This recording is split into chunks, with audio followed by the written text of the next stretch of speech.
You really think you have a chance against us, Mr. Cowboy? Hey, motherfucker. What you like to do? Oh, I don't know. Play chess. Screw. Well, let's play chess. They give off to Jonathan Taylor. Jump cutting his way. Close to the goal line. He's in there. Touchdown.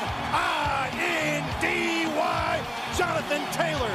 Wheeler finds Clark from the logo. Here's Halliburton into the front court. Mishandled it, but gets a shot. Hits it. Hits it. John, I have never been better to be on the air with you here in Indianapolis, a place where so many of my dreams have come true. The Ride with JMV on 93.5 and 107.5. The Fan. All right, let me tell you how good it is to be back. It's good to be back, and it's good to be back on a day when I am at the legendary, the iconic on the south side of Indy. It is South Meridian and Pleasant Run Parkway. It is Behringers Tavern since 1879. They are doing some new things. We are going to talk that up, and I have a ton to get to over the next 3 hours, from last night and the injury to Caitlin Clark to the WNBA All-Star Weekend on the inbound. I don't know. You guys want to hear about my weekend? I can tell you about that. Here's what I know about my weekend. You know you're on the fringe of having an epic weekend when you felt compelled to go out on Monday and make sure everybody was taken care of with, hey, I apologize for that gifts. So, yes, I had a great weekend, to say the least. And an interesting weekend for the Pacers. The Summer League Pacers continue moving forward. And then, obviously, a lot of stuff where it's going to quiet down regarding the Pacers coming up here relatively soon. They are probably outside of getting this whole pivot by committee core going. They are probably done now for the foreseeable future. And, you know, Bradley Beal's buyout with the Suns, he goes to the Clippers. And I'm telling you, all this other stuff that has happened throughout the NBA, I may be drunk on enthusiasm, and then so be it. But I look at it, and I still like what these guys bring to the table. I do.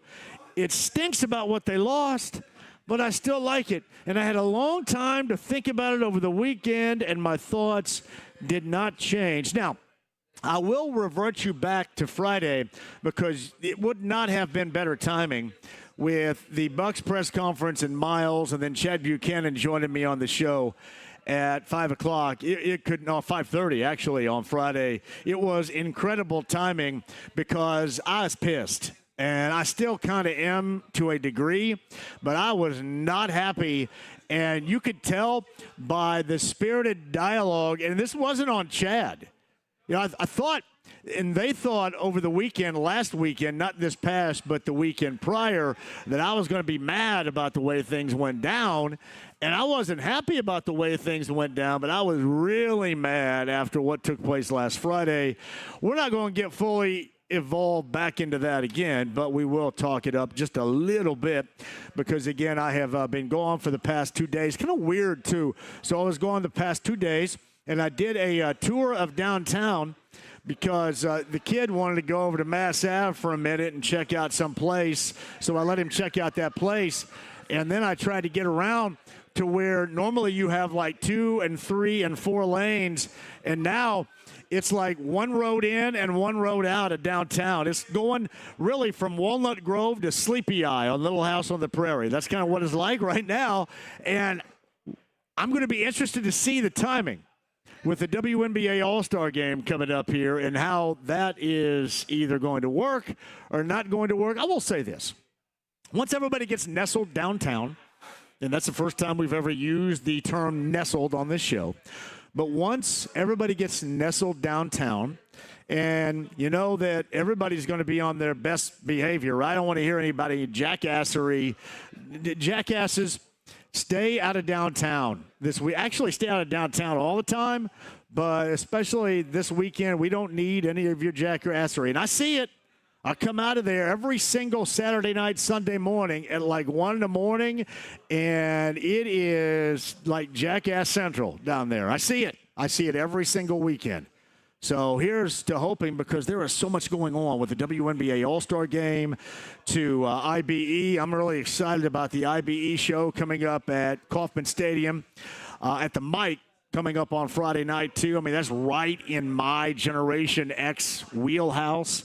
Really excited about that. So, yeah, Jackass is just like, go ahead and jackass with yourself, not with everybody else, because this is a really big, cool, fun-loving weekend that is coming up, and we don't need you, and we don't want you. So keep that in mind. Not that anybody's going to listen to me, but that's how I would frame that up. Yeah, I was watching a little bit last night of Caitlin Clark, and that was not good. It is somewhat reminiscent. I'm not going to go all the way there because Tyrese Halliburton was playing in Game 7 of the NBA Finals. I mean, this thing was pushed to the limit, and that's what he chose to do. And in my book, he will forever be a badass for doing that. That is the most badass thing that anybody could do. You know what? I could be injured. I could pop this Achilles, but this is it. This is what we're doing. No Kenny Loggins reference necessary right there. This is it. And I'm going to go out there, and I'm going to come and play come hell or high water. And he did, and we know what happened 7 minutes into the first quarter going back a month ago. Caitlin Clark, probably hustled back a little bit from injury because, you want to participate and you want to be a part of what is going to be a huge All-Star weekend. And this is a significant step. There have been a lot of significant steps in the past year and a half, has there not?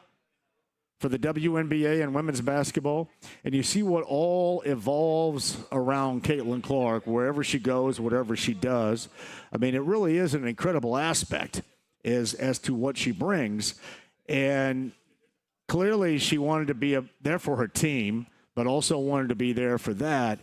And in the process, sometimes, this goes down to every level. It's just not as impactful with our levels as it is to somebody is held with that high regard and has such, a significant influence on everything like Caitlin Clark does.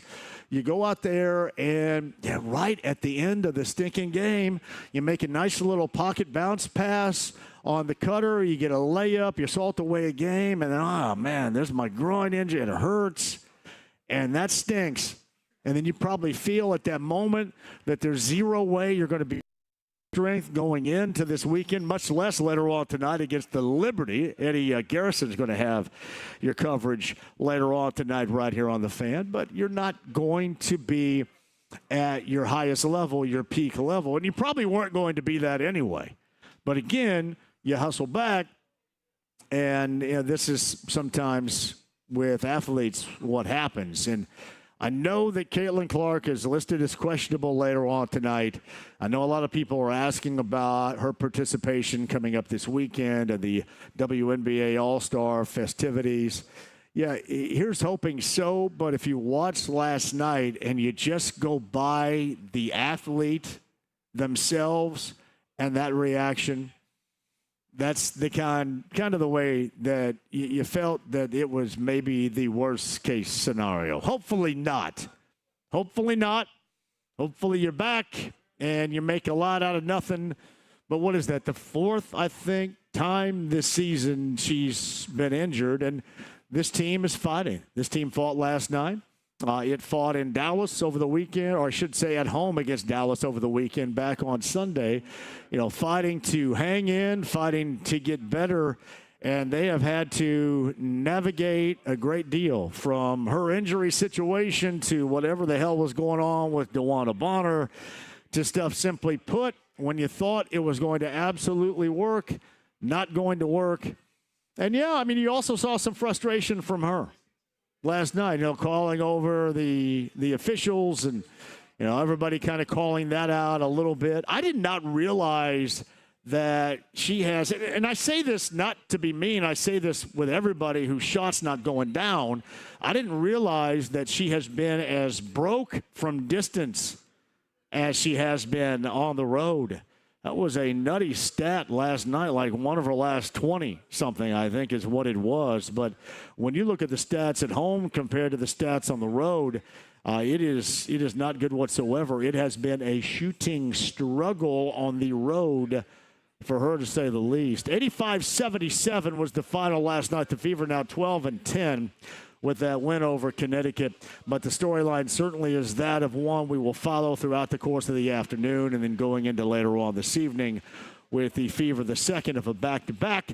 Tonight in the Barclays Center against the New York Liberty. Last night it was in Boston at the TD Garden where they played. The arenas in which they play, the NBA arenas, when the Fever and Caitlin Clark come to town. And then, of course, coming up, the WNBA All-Star Weekend is going to be here with a lot to do for you. And I know a lot of you are coming down, bringing the kids, bringing the family, and that is absolutely fantastic. Here's hoping that things get better quickly, but you just kind of looked last night into the athlete, and the athlete was kind of telling you exactly how things were going. It did not look good with that injury situation, that apparent what is being described groin injury late in the game, late in the win last night over Connecticut. We will follow that story over the course of the afternoon. I mentioned we're live today at Behringers. I had to come back for this. Behringers Tavern since 1879. Rob is here. They are doing some work. I'm going to get Rob on the air a little bit later, and we'll talk about the work that they are doing. But I'm going to say, the best part about it, other than this is Behringers and it's legendary, right? It's been a staple since the 1800s. I mean, hell, this goes all the way back to when somebody had a horse-drawn carriage, and not the ones you see downtown, like a buggy and a wagon going down here, going down to wherever they live on the south side of Indy. This is how far back that goes. But one of the great aspects about Behringers right now is, unlike any place else in and around the downtown area, there's no road construction going on anywhere within at least a mile plus around here. So you guys are looking good to come down. I know you Southsiders, like you're located, you're doing your work downtown. This is it for you right here. South Meridian, you just slide into the parking lot. We have a couple of beers and have a good time here talking a little sports. So we were here back in April, the first time we'd ever done a show here. I'd been here a number of times over my existence, but never had done a show here, and it was spectacular. And we are back once again until 6 o'clock. Out the last 2 days, but felt compelled to be back for this. I'm out again tomorrow. I know that's really weird. My apologies, by the way. I got to go down to GC because G needs her truck fixed, and although I am not a mechanic, I am a chauffeur. So we will make sure that the truck somewhere in Lawrence County, I think I got to take her somewhere to Fayetteville tomorrow morning. So Lawrence County, good morning to you coming up on a Thursday. That's where I'm going to be. But then again, back on Friday with Joel and Brent Holverson and a cast of many in what should be an exciting downtown atmosphere at O'Reilly's downtown. That is coming up on Friday. I think we're going to have some visitors with stuff to give away a little bit later on. Hopefully that is the case. Hopefully it is some tickets with our friends from AAA and Matt Godbout. I talked to him yesterday. And Amp Harris, I believe, is going to slide by with IBE concert tickets coming up a little bit later on, too. So be on the lookout for those. I've got that for you. I was a fan of the All-Star game finish last night.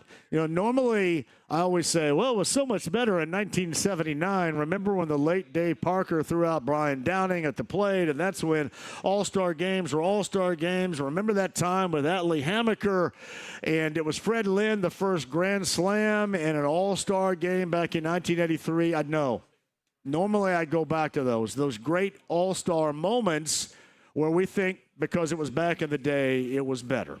And while that still remains the case, I thought last night was compelling as hell.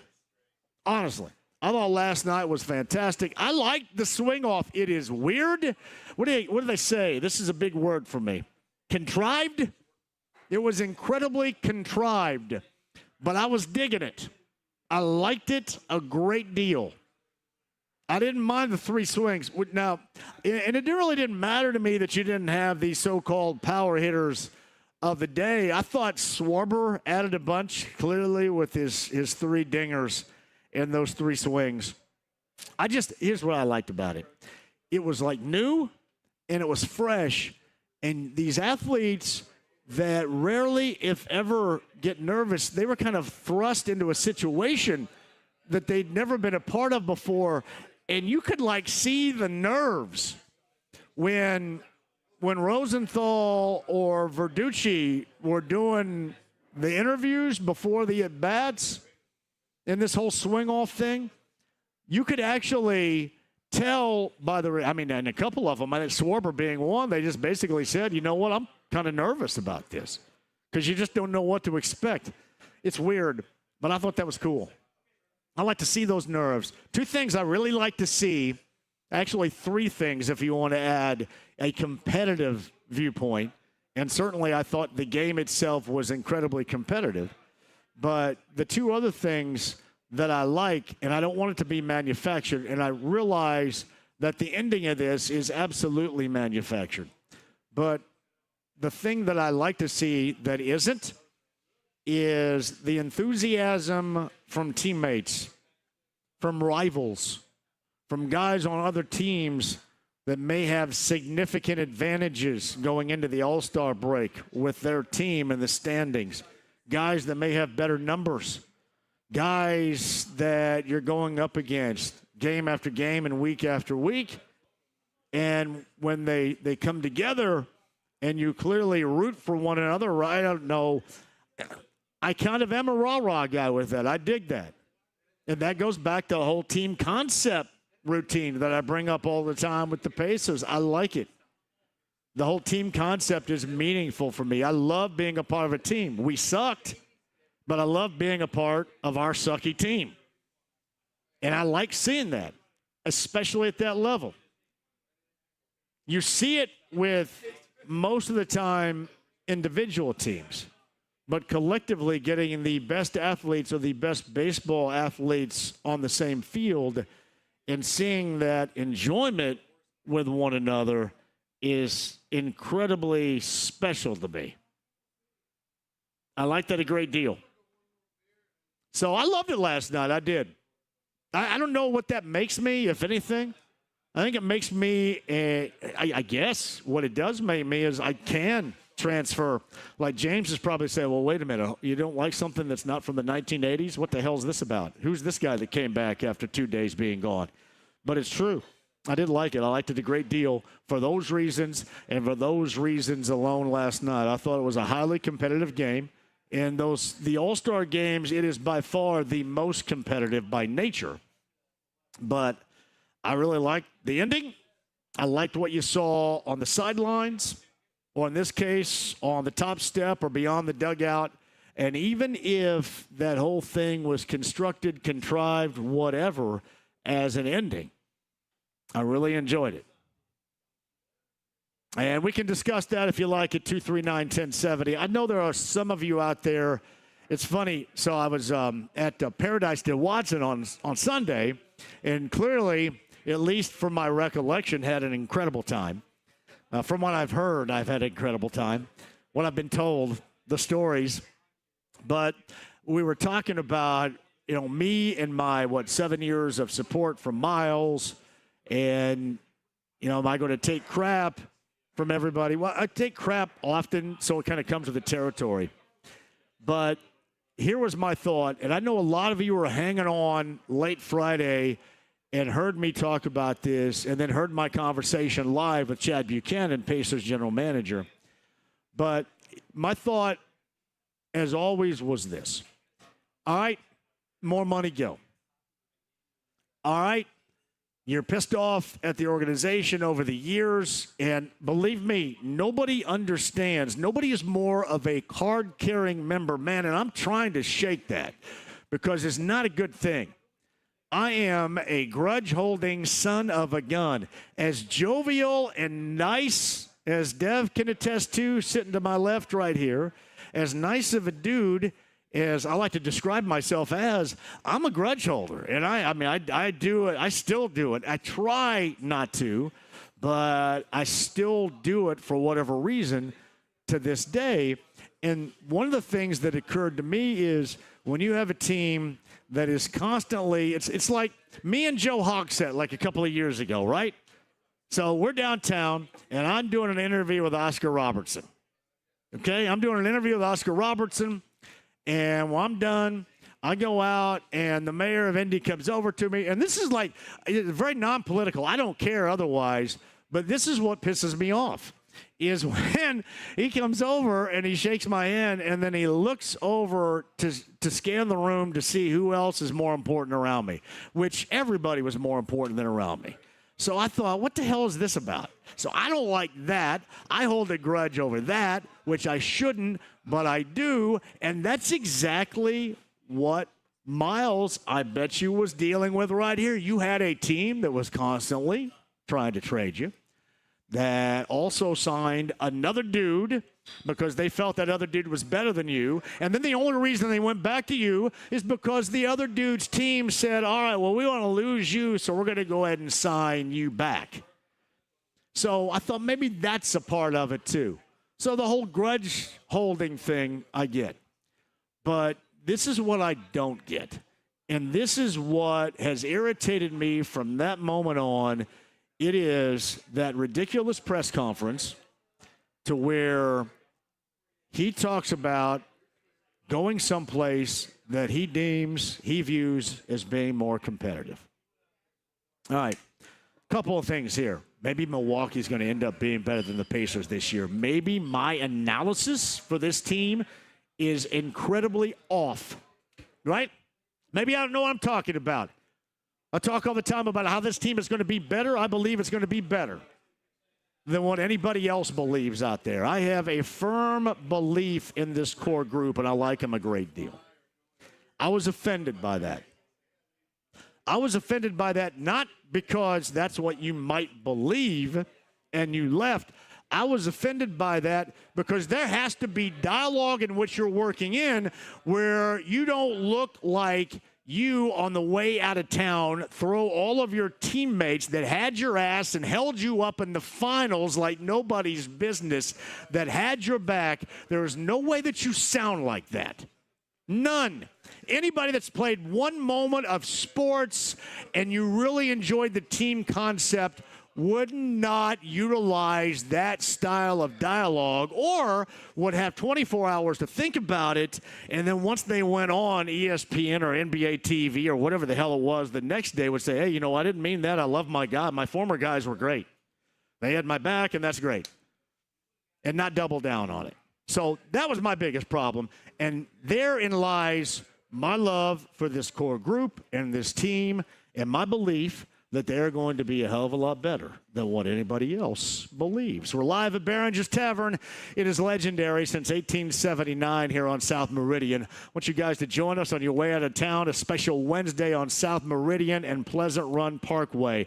Pat Boylan's going to join us coming up a little bit later on. We've got Kevin Bowen of the morning show a little bit later on, and some Colts football because we're a week away from the first practice up at Grand Park in Westfield.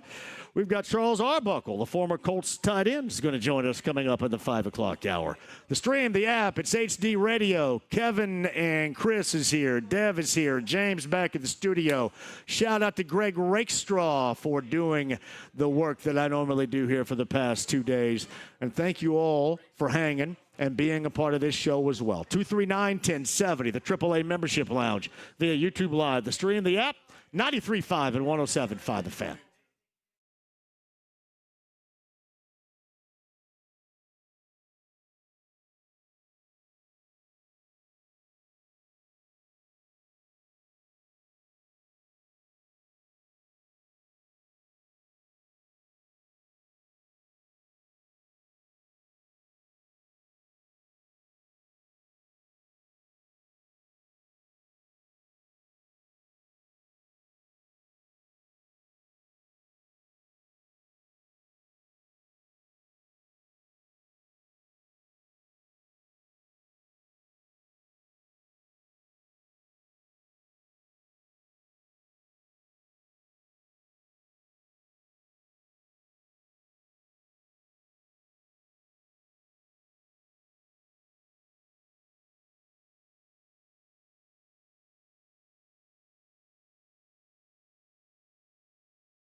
Get your race updates here all month long and make sure to enter for your chance to win $500 by predicting the winner of this year's race on July 27th. Go to 1075thefan.com to enter.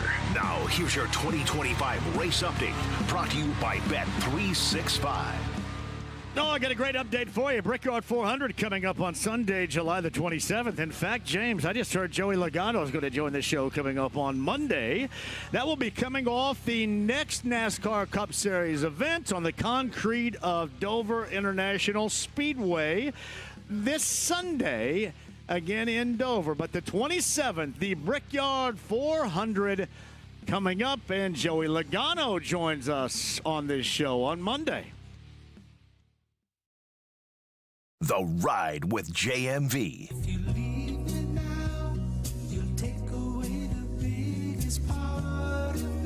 93.5 and 107.5. The Fan. ELO. Behringers, South Meridian. Who's going to join us?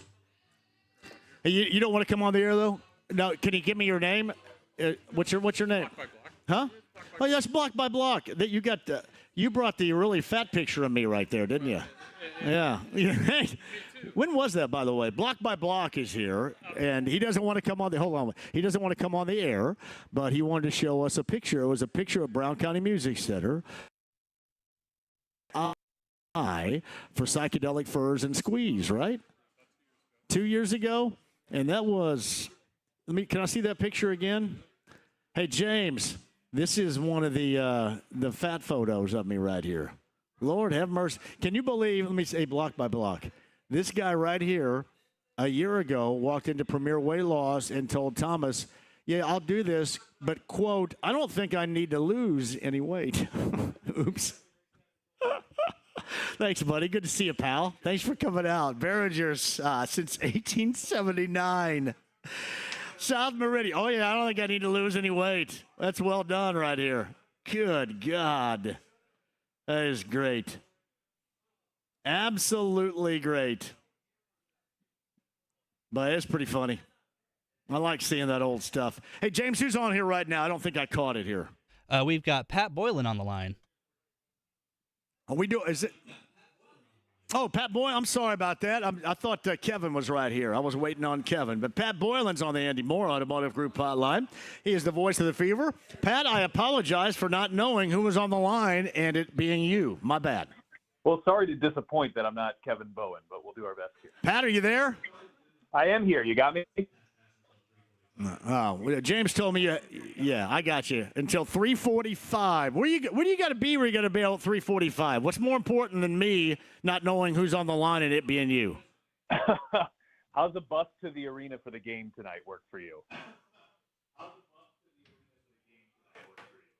Oh, yeah. You can't do a conversation on the bus. Is that uncomfortable? You know, considering some of the topics we sometimes cover, I think I'll stick to the hotel room. Yeah, I understand. That's a smart play right there. Any expectation whatsoever as far as Caitlin Clark? Because that's the overwhelmingly big story going in, whether we're talking about tonight in Brooklyn at the Barclays Center against New York or coming up this WNBA All-Star Weekend. Anything you can share with us, any reasonable expectations you might have for the fan base here in Indy, Pat? Yeah, unfortunately, should know more in a couple of hours, which I know doesn't do us much good here in this conversation. Just for complete clarity here, the team was in Boston last night, but it was an ESPN game for those who watched, so we couldn't do it.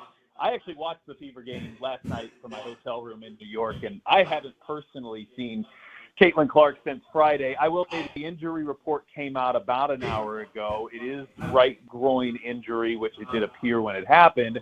The Fever are officially listing her as questionable tonight, so that would suggest that she's not even 100% to miss tonight's game. I'm hopeful that that means that she has avoided something significant, but you're always hesitant to speculate on injuries, especially when you haven't heard from Caitlin and you haven't really heard from Stephanie White. She spoke right after the game, but obviously no coach is going to know much at that point in time. So we'll hear from her, Stephanie, at least, in a couple of hours and hopefully get a little bit more insight on what that injury looks like. It's obviously very disappointing, you know, for somebody that works as hard as she does to have a third injury now crop up. She played in 4 games and then got hurt, and then 5 games and got hurt, and now 4 games, and unfortunately suffered what she did last night. And then, the obvious implications that has on the floor. The Fever are 8-5 with her, and they're 4-5 without her. So very clearly they're a much better team when she's available. And All-Star Weekend as well. A massive weekend coming up here in Indianapolis. I'm confident that she will be a big part of that regardless of what her physical state is. But, yeah, it's an unfortunate injury, and unfortunately that's kind of been the story of Clark's season so far in the Fever season, is just an inability to remain healthy over a consistent stretch of time here. And tonight, the last game in New York before we hit the All-Star. It's Pat Boylan, who is the voice of the Fever later on tonight against New York, I should say, at the Barclays Center.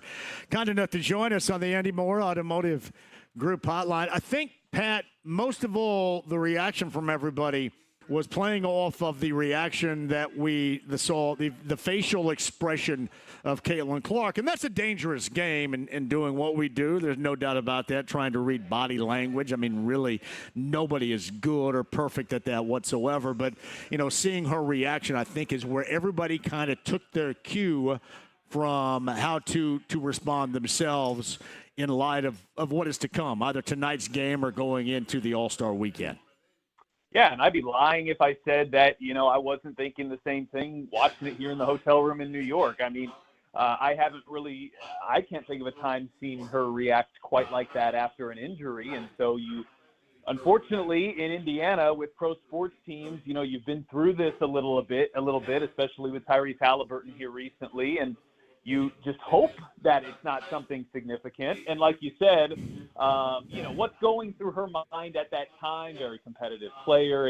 You have to be careful to read too much into it. And even here as we have this conversation, I've watched that game like everybody else, and that's really the extent of what I know. And hopefully she's avoided something significant here. I mean, the positive would be, even if she can't go tonight, the Fever have the All-Star break coming. Now, it's not the length of All-Star weekend and All-Star break in the NBA. The NBA All-Star break has stretched out to, about an 8-day stretch of days without a game. And for the Fever, they'll play tonight, Wednesday, and then they'll play again Tuesday. But they do get a little built-in break in there, albeit she'll be very busy during All-Star weekend. But hopefully, if she needs to have time off the floor, this will be a stretch for her to be able to do that. So maybe there's a small silver lining in the timing of when all this comes. But look, there's no question. This team needs her on the floor. And from an injury perspective, they need more consistency than they've gotten. It's the one thing you can't really control from a consistency perspective. But it's so hard, the ups and downs as she comes in and then has unfortunately gone out with injuries throughout the year. I mean, this team just hasn't had the ability to settle in with her. And what's so frustrating about that is you see the tantalizing highs. They beat New York by 14. They've had some really nice moments. We're talking right now on a 3-game winning streak, which is the longest of the season and a chance to get to a season best 3 games over 500. I have all the confidence in the world that if the Fever can get some consistency from a health perspective, that this team can still accomplish everything that they felt like they could at the beginning of the season. But they've really been through it from a health perspective here so far. And when your best player is in and out of the lineup like this, very few teams, if any, in the WNBA, the NBA would be reaching anywhere near their potential. It's just kind of how professional sports works, as you know very well. And hopefully the All-Star break coming at this time will help. If there is, any time out for Clark, will help lessen that, just because you do have a stretch of Thursday through Monday without any games. It's Pat Boylan, who is the voice of the Fever, kind enough to join us on the Andy Moore Automotive Group line. Got you covered here on The Fan later on tonight. That's the John Nolan, Eddie Garrison, Bria Goss broadcast coming at you later on this evening. It's interesting, Pat, I don't know if you and I have talked about this or made this analogy, but I think there is some similarities to how the Pacers had to slog through the first half of their season. And then once we saw the calendar change, this team, as we thought they should play, started to catch fire, and then we all understand the end result. Do you draw any parallels with the two whatsoever?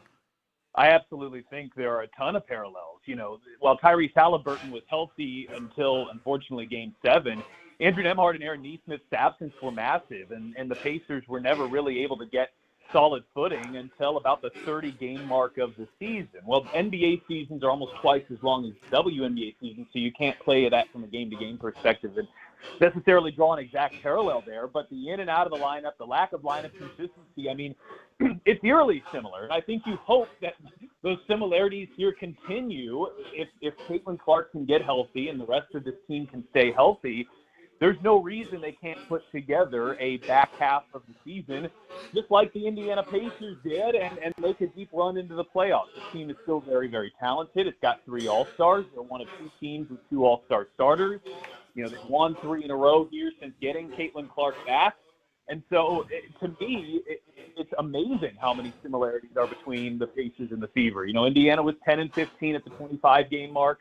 The Fever just last week were sitting at 9-10.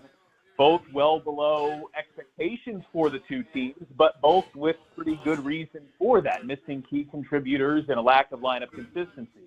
The Pacers got that lineup consistency and that health consistency in the back half of last year and rode it all the way to a game away from winning a championship. And I think if the Fever can be afforded a similar luxury of lineup and health consistency, I think you'll see the exact same thing. I mean, I think you'll see a team that puts it together. I think you'll see a team that grows chemistry, and I think you'll see a team that's very, very dangerous come September and hopefully October when the playoffs begin.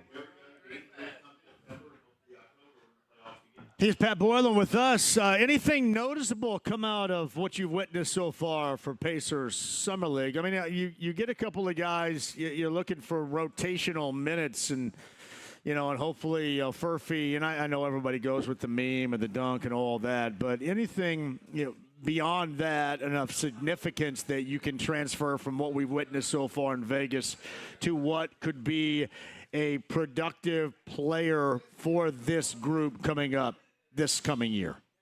Well, I think, you know, Johnny Furphy with that highlight dunk, almost in a weird kind of convoluted way, overshadowed with that massive moment what's otherwise also been, and very important to note, an extremely strong summer league. I think he very much looks the part of a rotational player. I think Rick Carlisle has been singing his praises really from the day he got here. You know, I remember there was a sequence kind of mid-late season where late in games and the Pacers were playing well, you know, they'd get up double digits late and the fans would start cheering for Johnny Furphy to get on the floor, and Rick Carlisle, you know, at times would oblige, but then he would make it very clear in the post-game press conference that, look, this is not like getting a walk-on in a college game onto the floor in the last couple of minutes. This is a guy that we think is going to be a difference maker for our team and our franchise in the coming years. And so the highlight dunk for him was fantastic.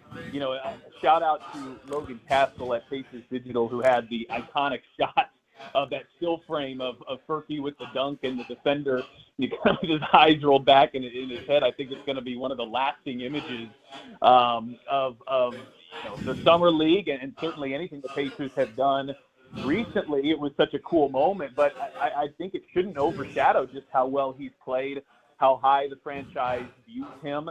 And, you know, I think once we get into late October, you're going to see Furphy probably be in the rotation, probably play significant minutes, and they'll get a real look. You know, it's always such a challenge to see what to take away from the Summer League. On one hand, you want your guys to look good because that's a sign that, you know, that they can play in the NBA. But at the same time, the level of competition obviously is much, much higher in the NBA than it is in the Summer League. But I think, you know, their young draft picks have looked good. That's what you want to see.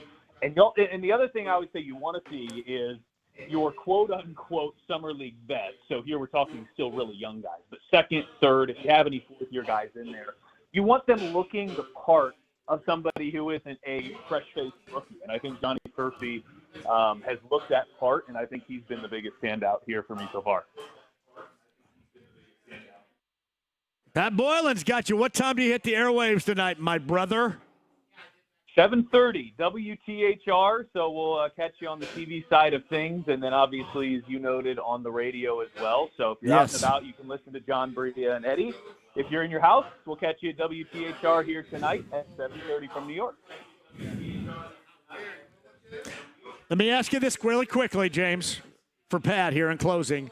If there's inclement weather in the area, would they double box the broadcast with weather updates tonight? Would they do that to the Fever? That's a great question.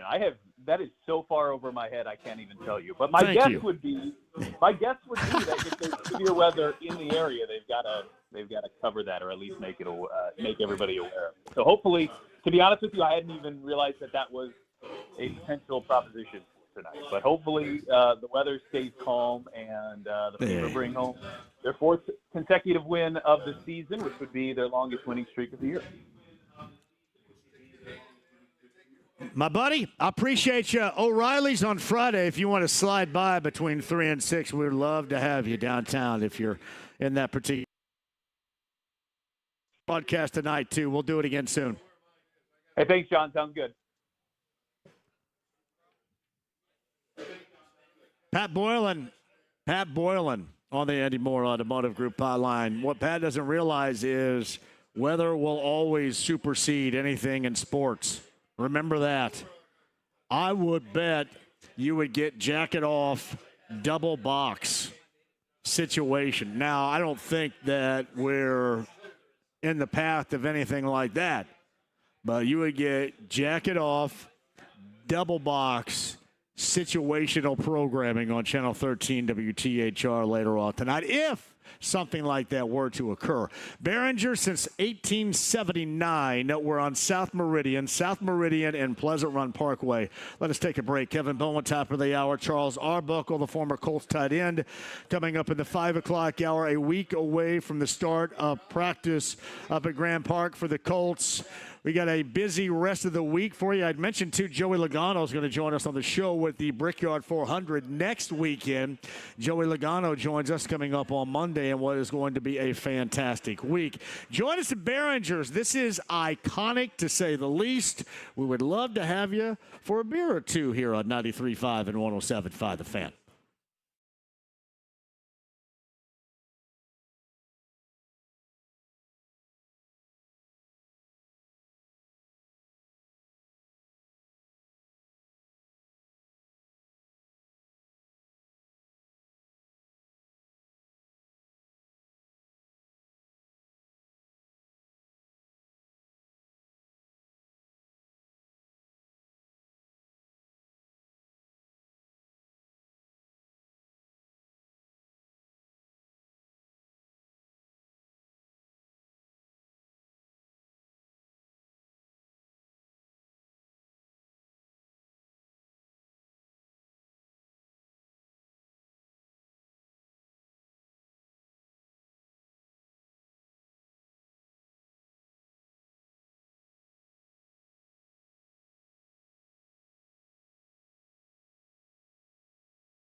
JMV. You just got your asses whipped by a bunch of damn nerds. 93.5 and 107.5. The Fan.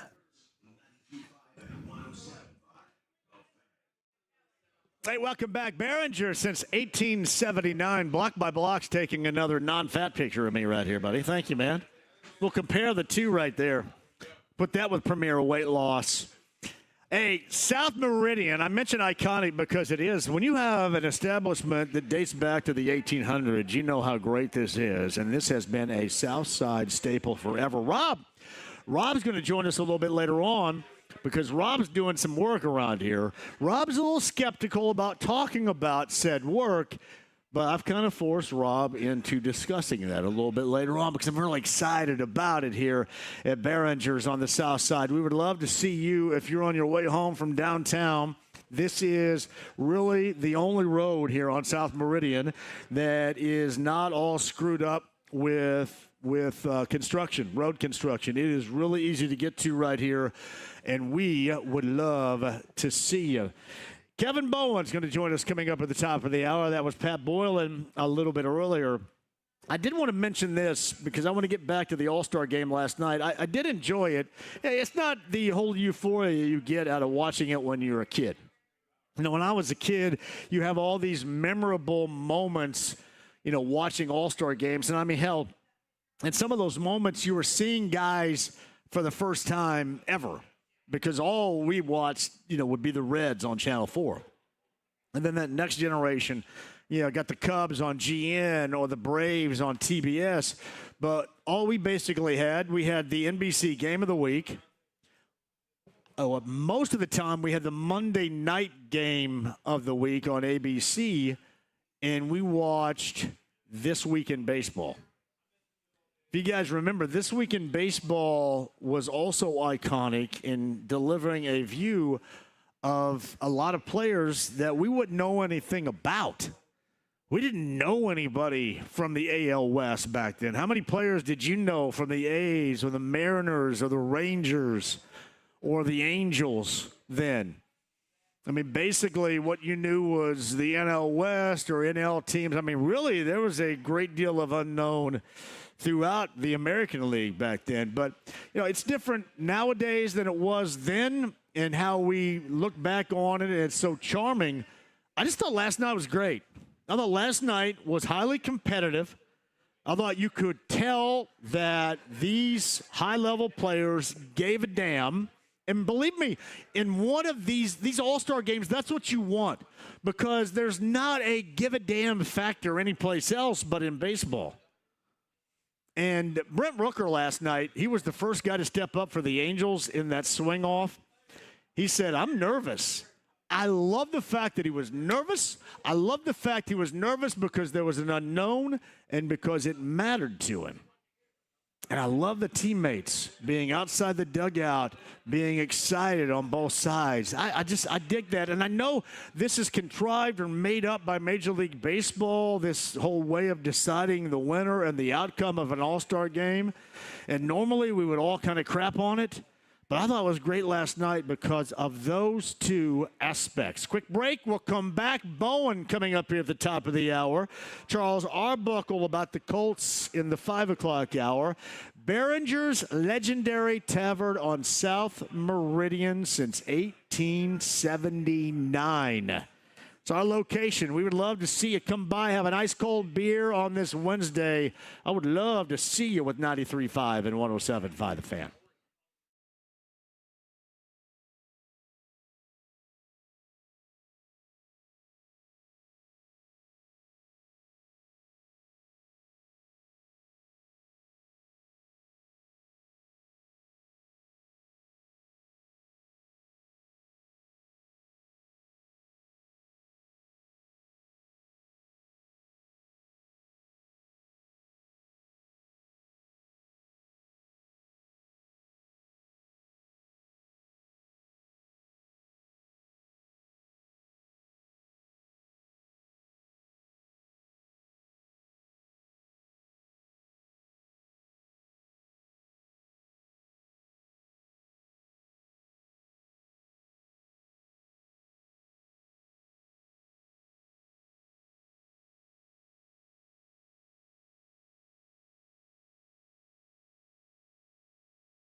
Hey, welcome back. We are at the legendary Behringers Tavern.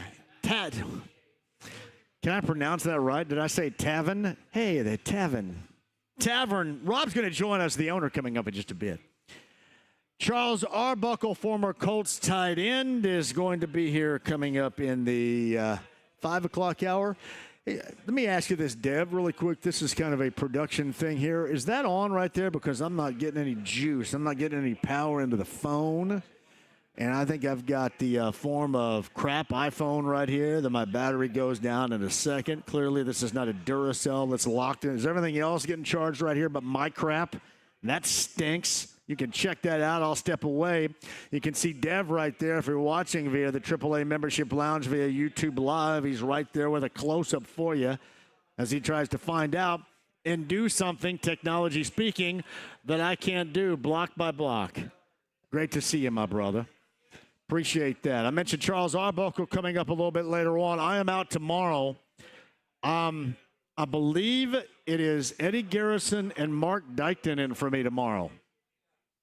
Here's what I want you guys to do. Would you please do something for me tomorrow? Because I'm going to go down, and G's got to have her truck worked on, and I got to go down in Fayetteville somewhere where the banjos are going to be playing to help her get her truck fixed, and then take her 19 different places in Lawrence County. So, hey, Lawrence County, I'll see you coming up tomorrow. But when Mark Dykton and Eddie Garrison are in for me coming up tomorrow, man, call in and give them a bunch of crap. Just call in, and, yeah, it's weird, isn't it? Probably everything else taking the juice away or something like that. Yeah. I'm not an electrician, Dev. I don't know. We'll see. I'll see if I can figure that out in a second. But give them a bunch of crap coming up tomorrow. I want to thank him for doing that, too. I do appreciate it. O'Reilly's on Friday. Tom Crean's on the show on Friday. One of the things I want to talk to Tom Crean about is more than a flirtation with the Pacers and Victor Oladipo. Is there anything there whatsoever? I know he He worked out in Vegas for other teams, including the Pacers. Talk about that with Tom Crean. And Tom Crean also has been a part of Summer League broadcasts throughout. Tom joins us coming up on the show on Friday. Brent Halverson and me, I think Tamika Catchings on Friday at O'Reilly's downtown, which should be an absolute spectacular time as we prepare for the WNBA All-Star Weekend. Meantime, on the Andy Moore Automotive Group hotline, I mentioned the term that I created on this show was called sports arousals. And there's probably no greater sports arousal for our next guest than being a part of a trio, or four, if you will, if you want to talk about Dykton in the mornings on the Fan Morning Show, weekday morning 7 until 10 a.m. But walking around Grand Park when, I don't know if you guys have seen what is predicted to be the temperatures next week, but heat indices into the 100s is what is being predicted as of right now. Nobody gets more of a sports arousal than breaking down every single throw from every single quarterback, especially under these circumstances, than our Kevin Bowen, who joins us now on the Andy Moore Automotive Group hotline. Are you up like a periscope for next week and the start of the Colts camp up at in Westfield, Kev? Boy, I must say I'm a bit flaccid right now, hearing you describe what will be the scene there in Westfield. So, yes, it looks hotter than you know what. I distinctly remember, this would have been, 2, maybe 3 years ago, Jake Query and I doing a morning show out there where Jake had to go back to the car to get his Snuggie because he was so cold, and judging by the weather that we're about to see, be grateful there are morning practices, right? Wednesday, Thursday, Friday. I guess Saturday afternoon. It will be a hot one, but yeah, not looking forward to the old sweat through the shirt mornings up there. I kind of wonder, Kev, just how many opportunities I will have of doing a show up there, considering if they're going to be practicing in the afternoon because of what has been predicted with these hot temperatures coming up next week. Yeah, and correct me on the schedule. I feel like the early part of camp, it's like the morning practices, which I guess, considering the weather we're about to get, is probably a good thing. And then I feel like as we get a little bit deeper into August, you kind of slide in a little bit more with the afternoon practices. So, yeah, they've definitely had days where they have, had a scheduled afternoon and have moved it to the morning before, or maybe even moved it indoors. So, again, next week, 10 a.m., I want to say is the start time for pretty much all those days. I'd like to think it would still be, able to be outdoors, but who knows? I mean, it's some wild heat indexes that I saw. Yeah, I think the proper term, and I'm not correcting you because I'm no wordsmith, is indices. I think all the nerds tell me in weather that it's indices. Because I would just say from southern Indiana, I'd say indexes and be done with it. But it's supposedly, according to the dorks and weather, Kev, indices. Well, damn, I mean, that's the nerdiest correction you've ever had on me. If I didn't know any better, I would say I grew up in Greene County and you grew up in Carmel. Yeah. Let me tell you what, Kev. I have to have a passport to get into Hamilton County when I go up there for remote. So, yeah, no question about that. It's Kevin Bowen of the morning show with us. He and James have been doing a great job this week while Biker Shorts is in Paris roaming around on his Huffy throughout the mountains and such doing the Tour de France. I'm curious, your thoughts on, and we have not talked since last week, and the mile stuff, I kind of laid it out there. We don't have to stick with that, but we can also get to the path this Pacer team is taking going into next year and how you feel about it. Just some of your lower level thoughts on this Pacer team and what we've been through in the past week or so.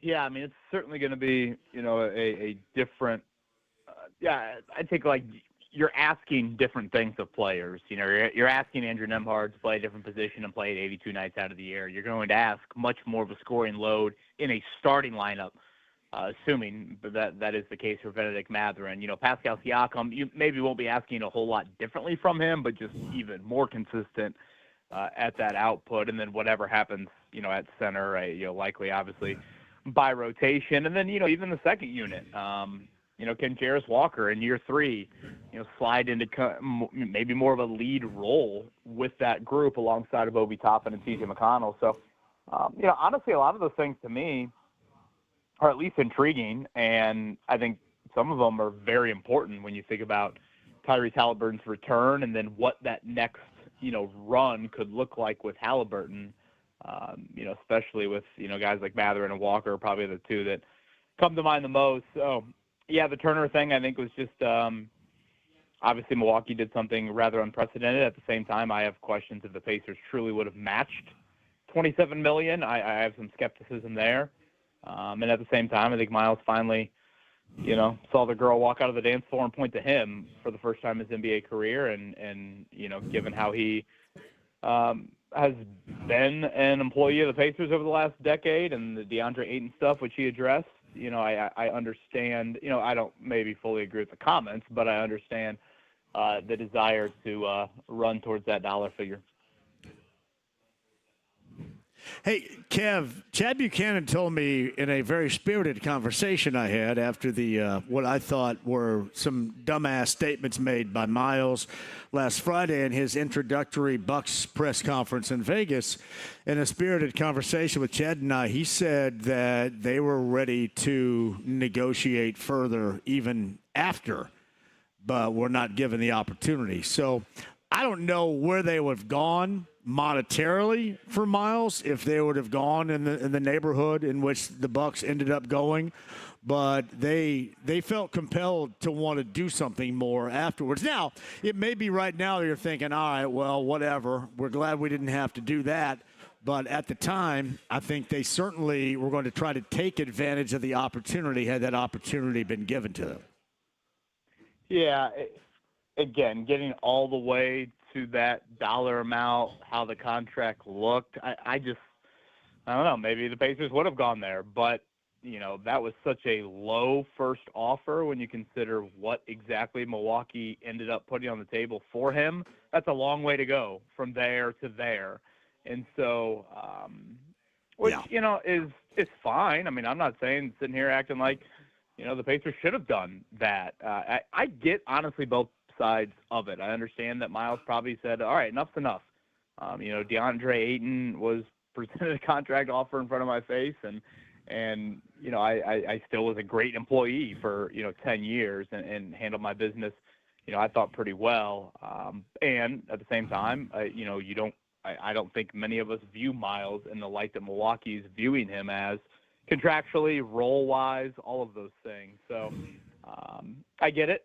And at the same time, there's a void, and how the Pacers' center rotation looks this year and certainly beyond is a definite question mark. The whole more competitive. I'm sorry, I took that, and maybe it was the wrong way, but it was the only way I took it. I thought he threw his former teammates that really held his ass up, especially in the finals, all but one game, held him up, and I thought he kind of threw those guys under the bus, and that will forever piss me off. Yeah, I think he will eventually regret those comments if he doesn't already. And just like that word, like there's just some words that I just don't think you go towards. You could sit here and say, hey, I want to play with Giannis, and I feel like with having a guy like Giannis, you fall out of bed and have a chance to make a playoff run. Okay, that's fine and well. But that word, competitive, I think back to, Chris Bauer's season-ending press conference, and he kind of called out, hey, we need to have more tough guys on this football team. Well, I mean, that to me, like, that's a big word. Like, when you say that, there's some twisting of the knife with that, and certainly that'll be bulletin board material, without question it will be when these teams meet up. And sure, on paper, I get why the Bucks would be viewed as, maybe a better team than the Pacers this coming year, but competitive is just a slap in the face, really. And over the course of the 4-year contract, I don't know if I'd be willing to bet on Milwaukee being the better team than Indiana either. So, Miles playing a villain role is not really his thing. If you really want to go all in on it, go all in on it. It's when you have the opportunity to kind of walk it back a little bit on the broadcast that following day, he definitely didn't use that word again. So, and I don't, maybe he's bothered by the lack of, I don't know if people care about that stuff. The Pacers, it's not like many of their players have been outward in their support or congratulations on Miles. We do see that oftentimes social media-wise. I don't know if he's bothered by that. I don't know if there's something more behind the scenes with it, but that will be, unquestioned bulletin board material whenever these teams meet next season. There's, I'm sorry, there's absolute zero way he's equipped right now to handle what is on the inbound for him up there and what they had to do to get him. The microscope or spotlight and or both he's going to be under up there. As much as I like him, the one thing that I do understand, I still like him. I'm not overly. The whole comment, that part pisses me off. But he's not ready. You mentioned playing the villain and playing that role, and talking a bunch of junk, especially coming off of a series like that. He's not ready for the type of criticism if he doesn't perform at his highest level in forever up there. This is not going to go well or go well whatsoever for him. Yeah, I can't.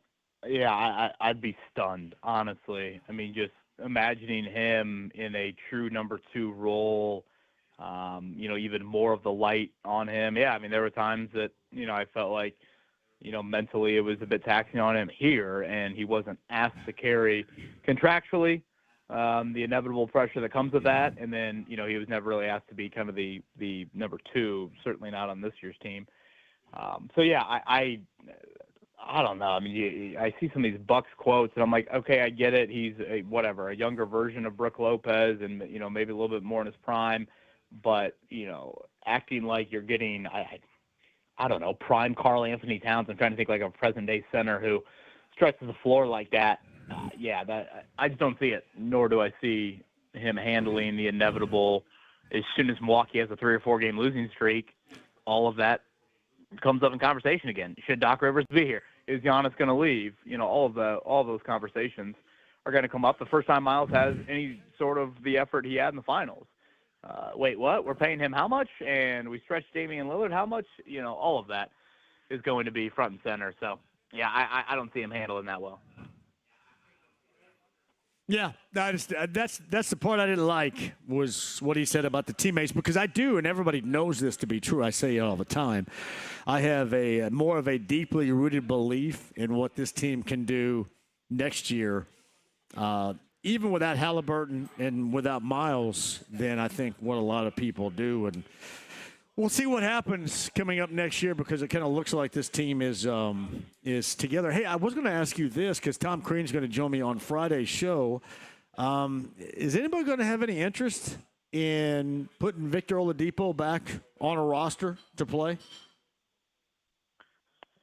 Yeah, I'm not going to lie. When I saw that headline, I just assumed he was done with basketball. I guess, given how, he's been wired with the game of basketball, maybe I shouldn't have thought that. I mean, how old – I'm 36. I'm trying to think. I mean, he's got to be, 33, 34 years old? I don't know how many guards that rely on uber explosive. Like, Russell Westbrook is such the anomaly.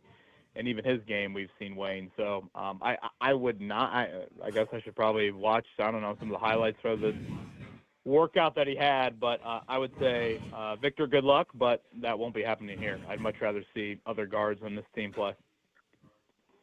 All right, Kev, Caitlin Clark, questionable for tonight in New York, which I guess as of right now, questionable for All-Star Weekend. Is this just the case? Much like we saw, I guess, with Tyrese Halliburton for the NBA Finals and especially game number 7. And what happened, is this the case of somebody pushing to get back and probably getting back before the team, in all likelihood, would have liked Caitlin Clark to return?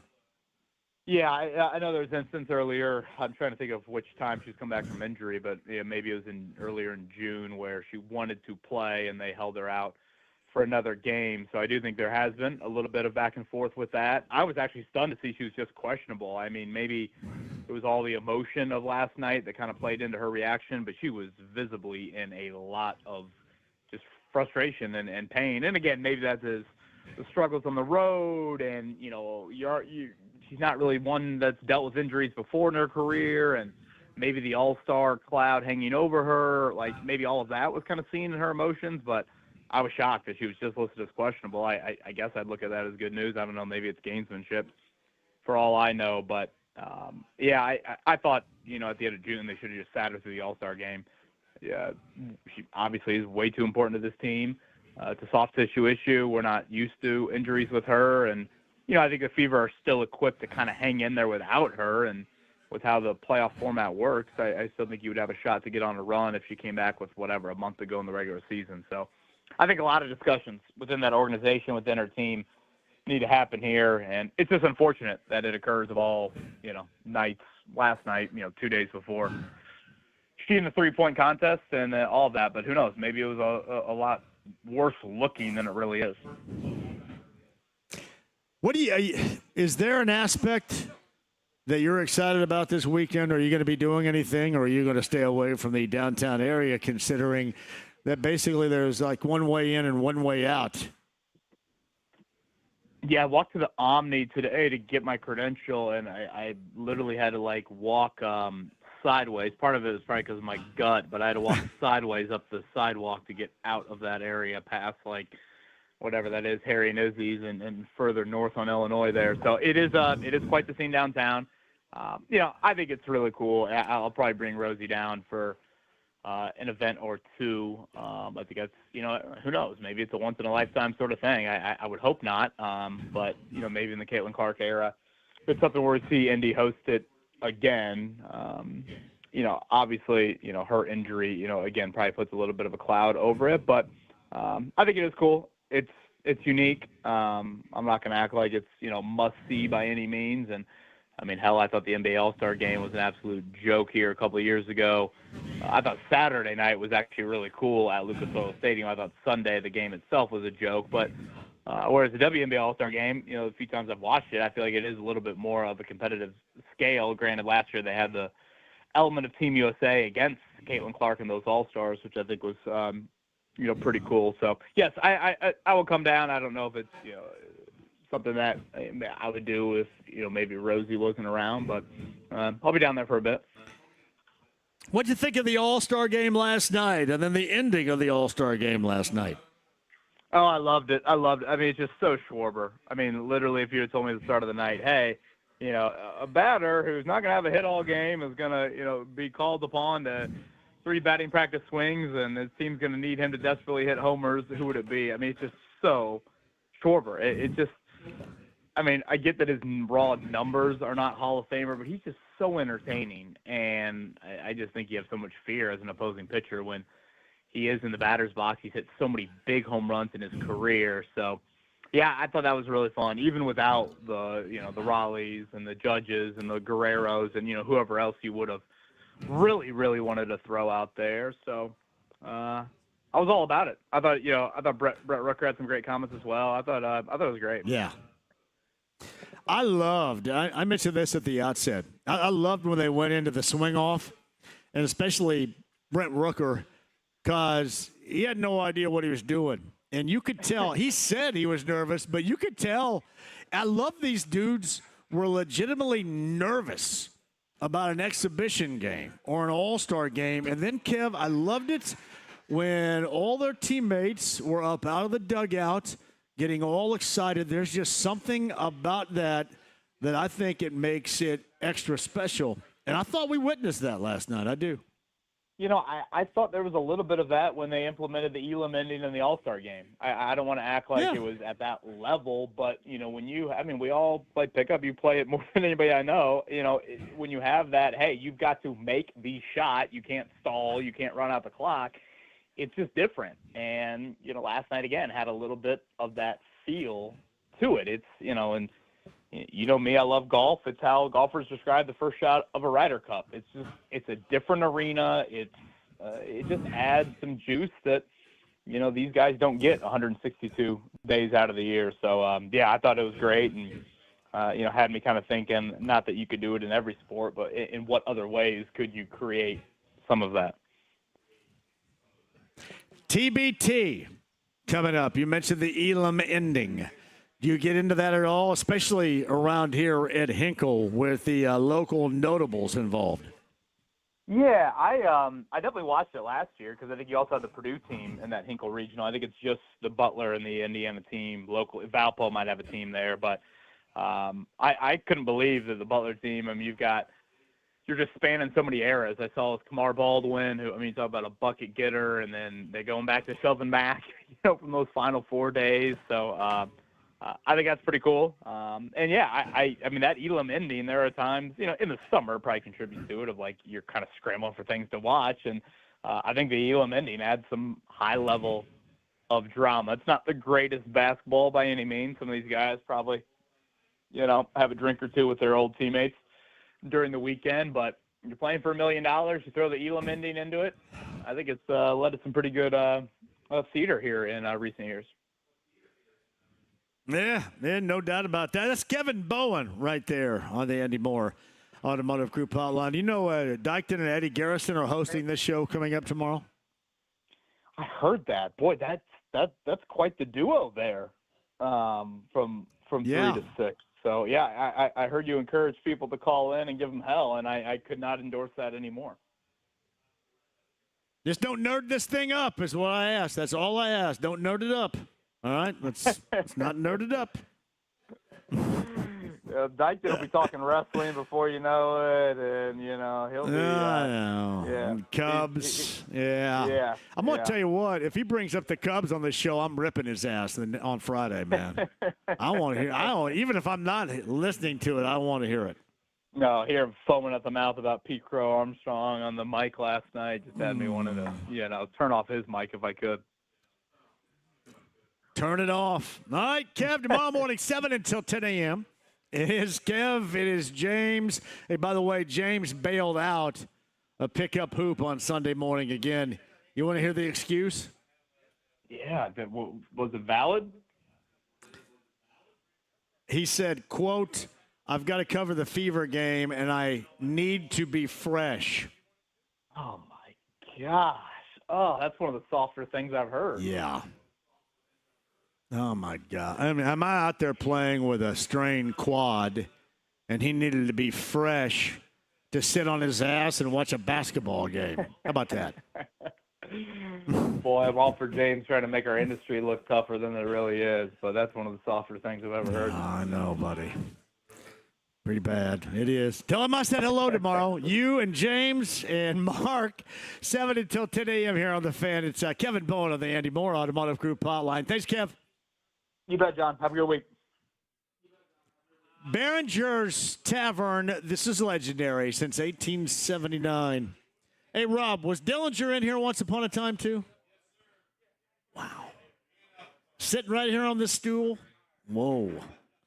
Cool look. How you doing? Quick break. We'll come back. I'll get Rob on here in a minute, too. Charles Arbuckle, top of the hour. Hey, don't go anywhere. AAA Membership Lounge via YouTube Live, 93.5, 107.5 The Fan.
6-5 Command Center. Get your race updates here all month long and make sure to enter for your chance to win $500 by predicting the winner of this year's race on July 27th. Go to 1075thefan.com to enter. Now, here's your 2025 race update brought to you by Bet365. Brickyard 400 is coming up Sunday the 27th, and although if they were racing, I'd be rooting for Hut Strickland or Buckshot Jones or Ted Musgrave, what happened to those great backmarker drivers of the day? Well, they got older and they moved on, but you have some great ones. There's no doubt about that. One going to be, he's not a backmarker, he's a champion. Joey Logano is going to join us on the show coming up on Monday. NASCAR Cup Series Dover International coming up this weekend. Next weekend, it's about the Brickyard 400. My kid still loves Noah Gregson a great deal as well. Sunday, July the 27th. That's your update on 93.5 and 107.5 The Fan. The Ride with JMV. This is your brain on drugs. Any questions? 93.5 and 107.5 The Fan. All right, we're on South Meridian. This is a legendary spot right here where I sit on this stool. I believe, once upon a time, the ass cheeks of Dillinger right here on the stool. It feels like Dillinger's ass was right here back in the 1930s. I think so. Look at Glenn's back there. I hear Glenn over my right shoulder. We're talking right there. Look at Billy is here as well. Dev's the onside engineer. Kevin and Chris here. Back in the studio, it is James Charles Arbuckle, the former Colts tight end, top of the hour. The Colts conversation as we're a week away from the start of training camp at Grand Park. But Rob is the owner who joins us here. So that's a true story about Dillinger here, correct? Dillinger at the legendary. Capone also. Capone was here too? Yep. So you could be Capone. Did he look like the Untouchables character that De Niro played? Is that what it looked like? You know, I watched that the other night. He didn't have a scar. Yeah. He just had that kind of mole thing. Yeah. You know, I don't know. You're nothing but a lot of talking to Badge. You're nothing but a lot of talking to Badge. Do you didn't think I was going to give you an Untouchables reference right here? You're nothing but a lot of talking to Badge. I love that movie, though. Yeah. Especially the end. I like the way, what's his nut? Who got pushed off the building? And I don't think that was kind of exaggerated, right? A lot of that, too. Sure. Yeah. Oh, what was his name that got pushed off the building? Anyway, remember. yeah, I love Untouchables. What are you prepared to do? Yeah. I know what he said. He got pushed off the building because he's in the car. Yeah, he's in the car. He died like a stuck Irish pig. He's in the car. Andy Garcia and Kevin Costner. He's in the car. Hey, 1879 is when this legendary place, Behringers Tavern on South Meridian, started. I love how you're upholding the tradition. I guarantee you this. In 1880, if they thought of putting a deck out here, they would do the same damn thing, buddy. Let me tell you. Easily. Yep. Easily. So that's what you guys are doing right now? Yeah, you okay to talk about it? A little bit. All right. We're expanding our outdoor area. Yes, you are. Going to have a nice outdoor patio there on the south side of the building. So whose idea? Who concocted this plan? Was this all you, Rob? Sure. Yeah. We talk about this too. It is so unique because if anybody's ever been down South Meridian, literally the street, the northbound South Meridian. Oh yeah. I mean, where we're sitting right now, we're inside, but where we're sitting right now, that's 5 feet. Yeah. 5-6 feet away, and you're right there in the road. That's It true. is amazing. I'm assuming this used to be some sort of like some trail, right, for wagons and such back in the day. Well, Had to be. so we also have Last Chance Pizza here. Yes, you do. Okay, and Last Chance Pizza came from the neon in the window that says Last Chance. And with a little bit of research, we figured out what Last Chance really meant. The big intersection that is Pleasant Run and South Meridian was the trolley turnaround, and this was the last chance to get anything to eat or to drink before you went south where there was nothing. Nothing.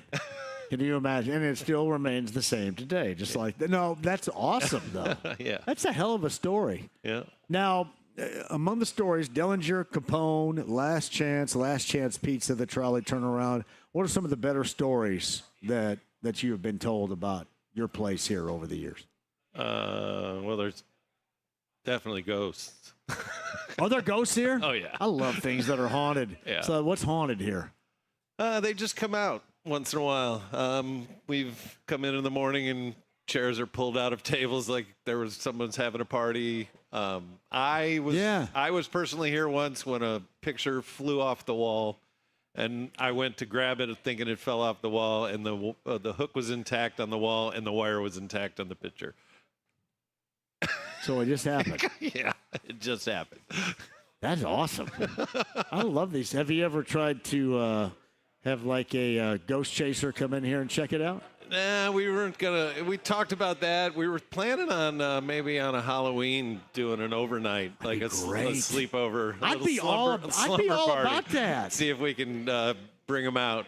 What do you call that? A little seance. Seance. Thing. Get a Ouija board out here or something like that. Yeah. See if we can get one. That'd be great. Yeah. Gee whiz! I had no idea. I was asking about the arcade. You have a pool table and some other stuff back there. And I know that the pinball machine is not working right now, but that has to go back to the 1960s back there. Has to. Maybe early 70s. Yeah, probably. One of my partners, he's a collector. Really? He's got a number of machines. That's one of his. So. Wow, that's great. So, all right, so you got a new place that you're adding. When's your new outdoor arrangement going to be complete, you expect? So phase one, hopefully by middle to end of September, that we can still catch a little good weather. Maybe do some Saturday football and Sunday football games out there too on a big screen or something. And I don't know, maybe it's a good time we have you back, middle to end of September. All right, kick it off, and then do a phase two. Yes, like in the spring next year, where a little more bells and whistles. I just get a text. Speaking of football, from Coach Eric Moore of Center Grove, Hall of Fame coach, incredible coach, championship coach. He loves it here. He's here all the time, and he comes here often. Do you see Eric in here? No, ever? I'll have to meet him. Well, have you ever met? You've not met Eric Moore? What a great dude that guy is, right there. I'll make the exception. Yes, I played at Carmel years ago. Oh yeah. Well, I think he'd be okay with that. So yeah, he'd be okay with that. They hadn't played. I guess they're going to get the rivalry back going again. Yeah, but they had some things crop up here in the past couple of years. But Eric, there's nobody better than Eric, especially nobody that knows football quite like Eric Moore. There's no question about that. All right, before we go, tell everybody about the place itself, when they can come in, sit down, food, all that and more, Rob. Yep. So, we are family friendly. A lot of people don't know that. We are officially, it's Behringers Tavern, and we go by the tavern mentality that you would find like in Wisconsin and stuff like that. It's family friendly on the family side. The bar, obviously not. We do have great food. We got a pizza place called Last Chance Pizza that's in the process of being rebranded. So we have some new logos and hopefully get a car out on the road here in the next 6 months maybe that would go for delivering that pizza too. And we do a lot of entertainment. We got Trivia Monday, Open Stage Tuesday.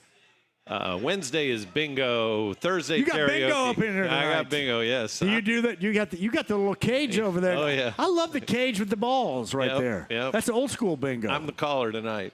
So. Are you really? Now, do you just hand out with the markers and the? We do cards and markers, yeah. If I run out of markers, I do have the little sequin things, but I love the old school cards where you have to like close the little window over the number that's called out. I don't have those. I love those right there. So when's bingo take place tonight? 7 to 9. Oh, that's beautiful right there. And coming up, Plug and Play live music. Is that this weekend? Saturday night's live music. Yep. Plug and Play coming up this weekend. And then on the 26th, the Ramblers going to be in here. Every Saturday night, you get live music. Yep. Man, thanks for having us. I love this place. You know that to be true. I appreciate it a lot, and thanks for coming. Yeah, Behringers Tavern since 1879. It is going to have a new outdoor look coming up. And, Rob, you can rejoin us before the end of the show as well, and we'll make sure everybody is reminded by all that and more. Charles Arbuckle, top of the hour. Let us take a break. We'll come back. The AAA Membership Lounge via YouTube Live. Behringers Tavern. South Meridian's our location, so if you're heading out of town on the south side, stop by and join us with 93.5 and 107.5 The Fan.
Whoever you are, this channel is reserved for emergency calls only. Lady, do I sound like I'm ordering a pizza? 93.5 and 107.5. The Fan. All right, you got Sugar Ray, Fastball, and Bare Naked Ladies on Sunday at Everwise Amphitheater downtown in White River State Park. I've actually seen Bare Naked Ladies. This is their signature hit, 1 week. Late 90s classic right there. I want to say 1999 maybe for this one. Number 9 at 239-1070. I'm assuming McGrath will be there too with Sugar Ray. I saw McGrath and Sugar Ray. They covered something the other day that was really good in one of these shows. But Fastball, Sugar Ray, and Bare Naked Ladies. Number 9 at 239-1070. You can go and check this show out again. That is coming up on Sunday. Tickets are available at Everwise or for Everwise Amphitheater for what is going to be. Bare Naked Ladies put on a great show. There's no doubt about that. So enjoy that. Number 9 at 239-1070 will be a winner. I have Dirk's Bentley tickets coming up. We'll give away a little bit later on as well. Yeah, it's been kind of an adventurous week so far for me, not even being on the air. And I'll be off tomorrow with Mark Dykton and Eddie Garrison in for me. And I'll be back coming up on Friday at O'Reilly's downtown. So me and Joel and Brent Holverson. Now, if you remember, Sydney Parrish, the former Hoosier and Miss Basketball in the state of Indiana, mentioned that she was going to come by. But we're going to get you prepared for what is going to be a spectacular weekend. And we shouldn't forget that not just the WNBA All-Star Weekend is going to be upon us, but you have the IBE, that's Black Expo that's going to be going on. The Black Expo concert features Cameo, Christopher Williams, SWV, that's Sisters with Voices, and the headliner is Keith Sweat. That's at the Mike coming up on Friday night, which I'm going to have to go because, you know me, I love to make it last forever. So we're going to make it last forever coming up on Friday night at the Mike with the IBE concert and the summer celebration that's going to go on and coincide with the WNBA All-Star Weekend right here in Indy. The other thing, too, is later on tonight you get the Liberty and the Fever. Caitlin Clark is listed as questionable. That is something we talked about a little bit earlier today with both Pat Boylan and Kevin Bowen, the podcast at 1075thefan.com. Charles Arbuckle, we'll talk Colts with Charles coming up, the former Colts tight end, after 5 o'clock. Given the fact that training camp begins for the Colts coming up a week from today, I don't know how often that we're going to be out there, and I have seen some of the predictions for weather, and I like it hot, but this is going to raise the bar evidently on that. I also should remind you of this as well. The Indiana State Fair is coming up here in the month of August. On August the 9th, I don't know if James has heard this or anybody else has heard this, August the 9th, I'm going to be doing the JMV Takeover on B105.7 live from the Indiana State Fair. That is etched in stone. So the Indiana State Fair, August the 9th, and the all-request JMV Takeover live out there. That should be an absolute blast. So more on that as we get closer to it. I know it's almost like it's sensory overload with all that is going on. And we'll get to the Colts aspect of it, from the quarterback competition to maybe some other competitions as far as this team is concerned, and what is necessary from the beginning of camp. Former Colts tight end Charles Arbuckle joins us on the other side. Do not go anywhere. The legendary Behringers Tavern is our location, South Meridian. We would love to see you on this Wednesday with 93.5 and 107.5 The Fan.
Have you ever been in a Turkish prison?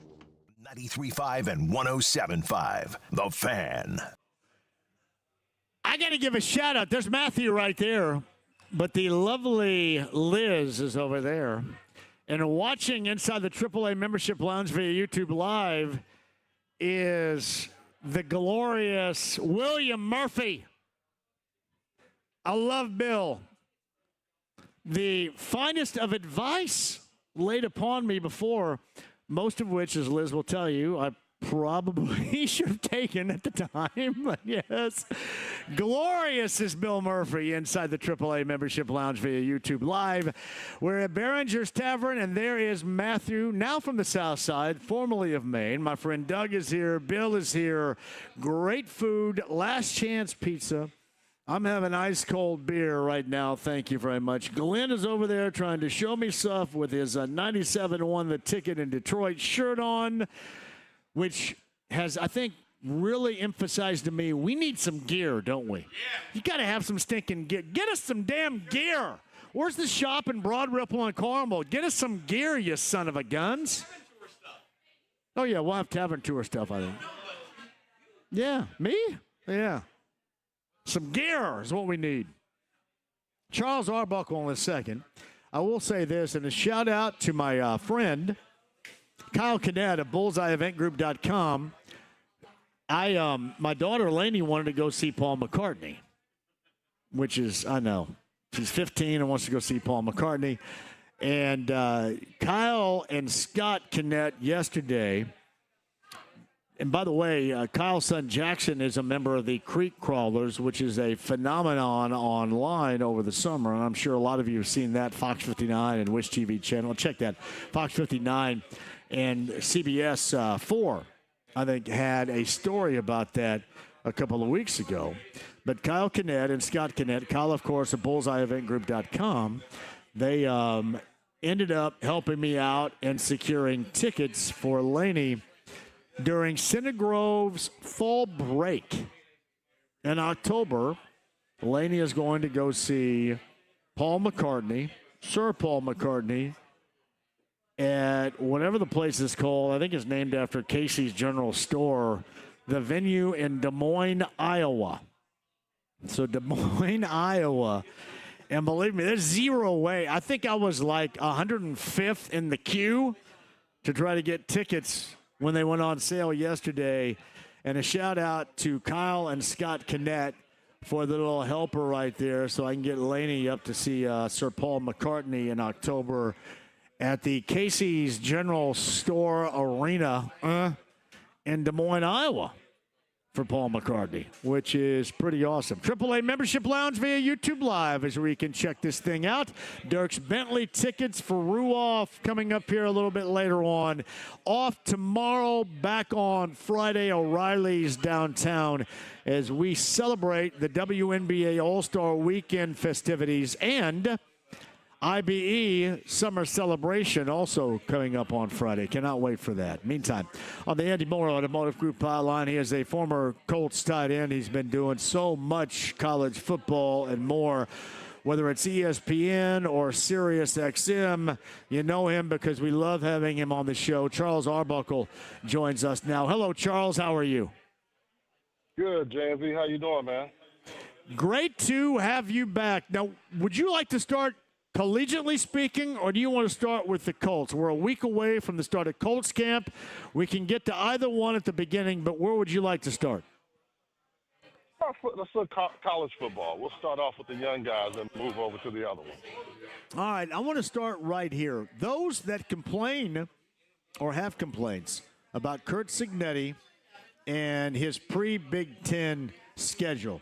How does somebody like you that's been around it for so long, whether it was at UCLA or now covering it as you do at a high level, how do you like those that kind of get their team ready through that type of schedule, especially when you're talking about a conference loaded like the Big Ten? Well, I mean, do you blame Curt Cignetti? Because a lot of that was set up before he even got there, right? I mean, he really doesn't control that.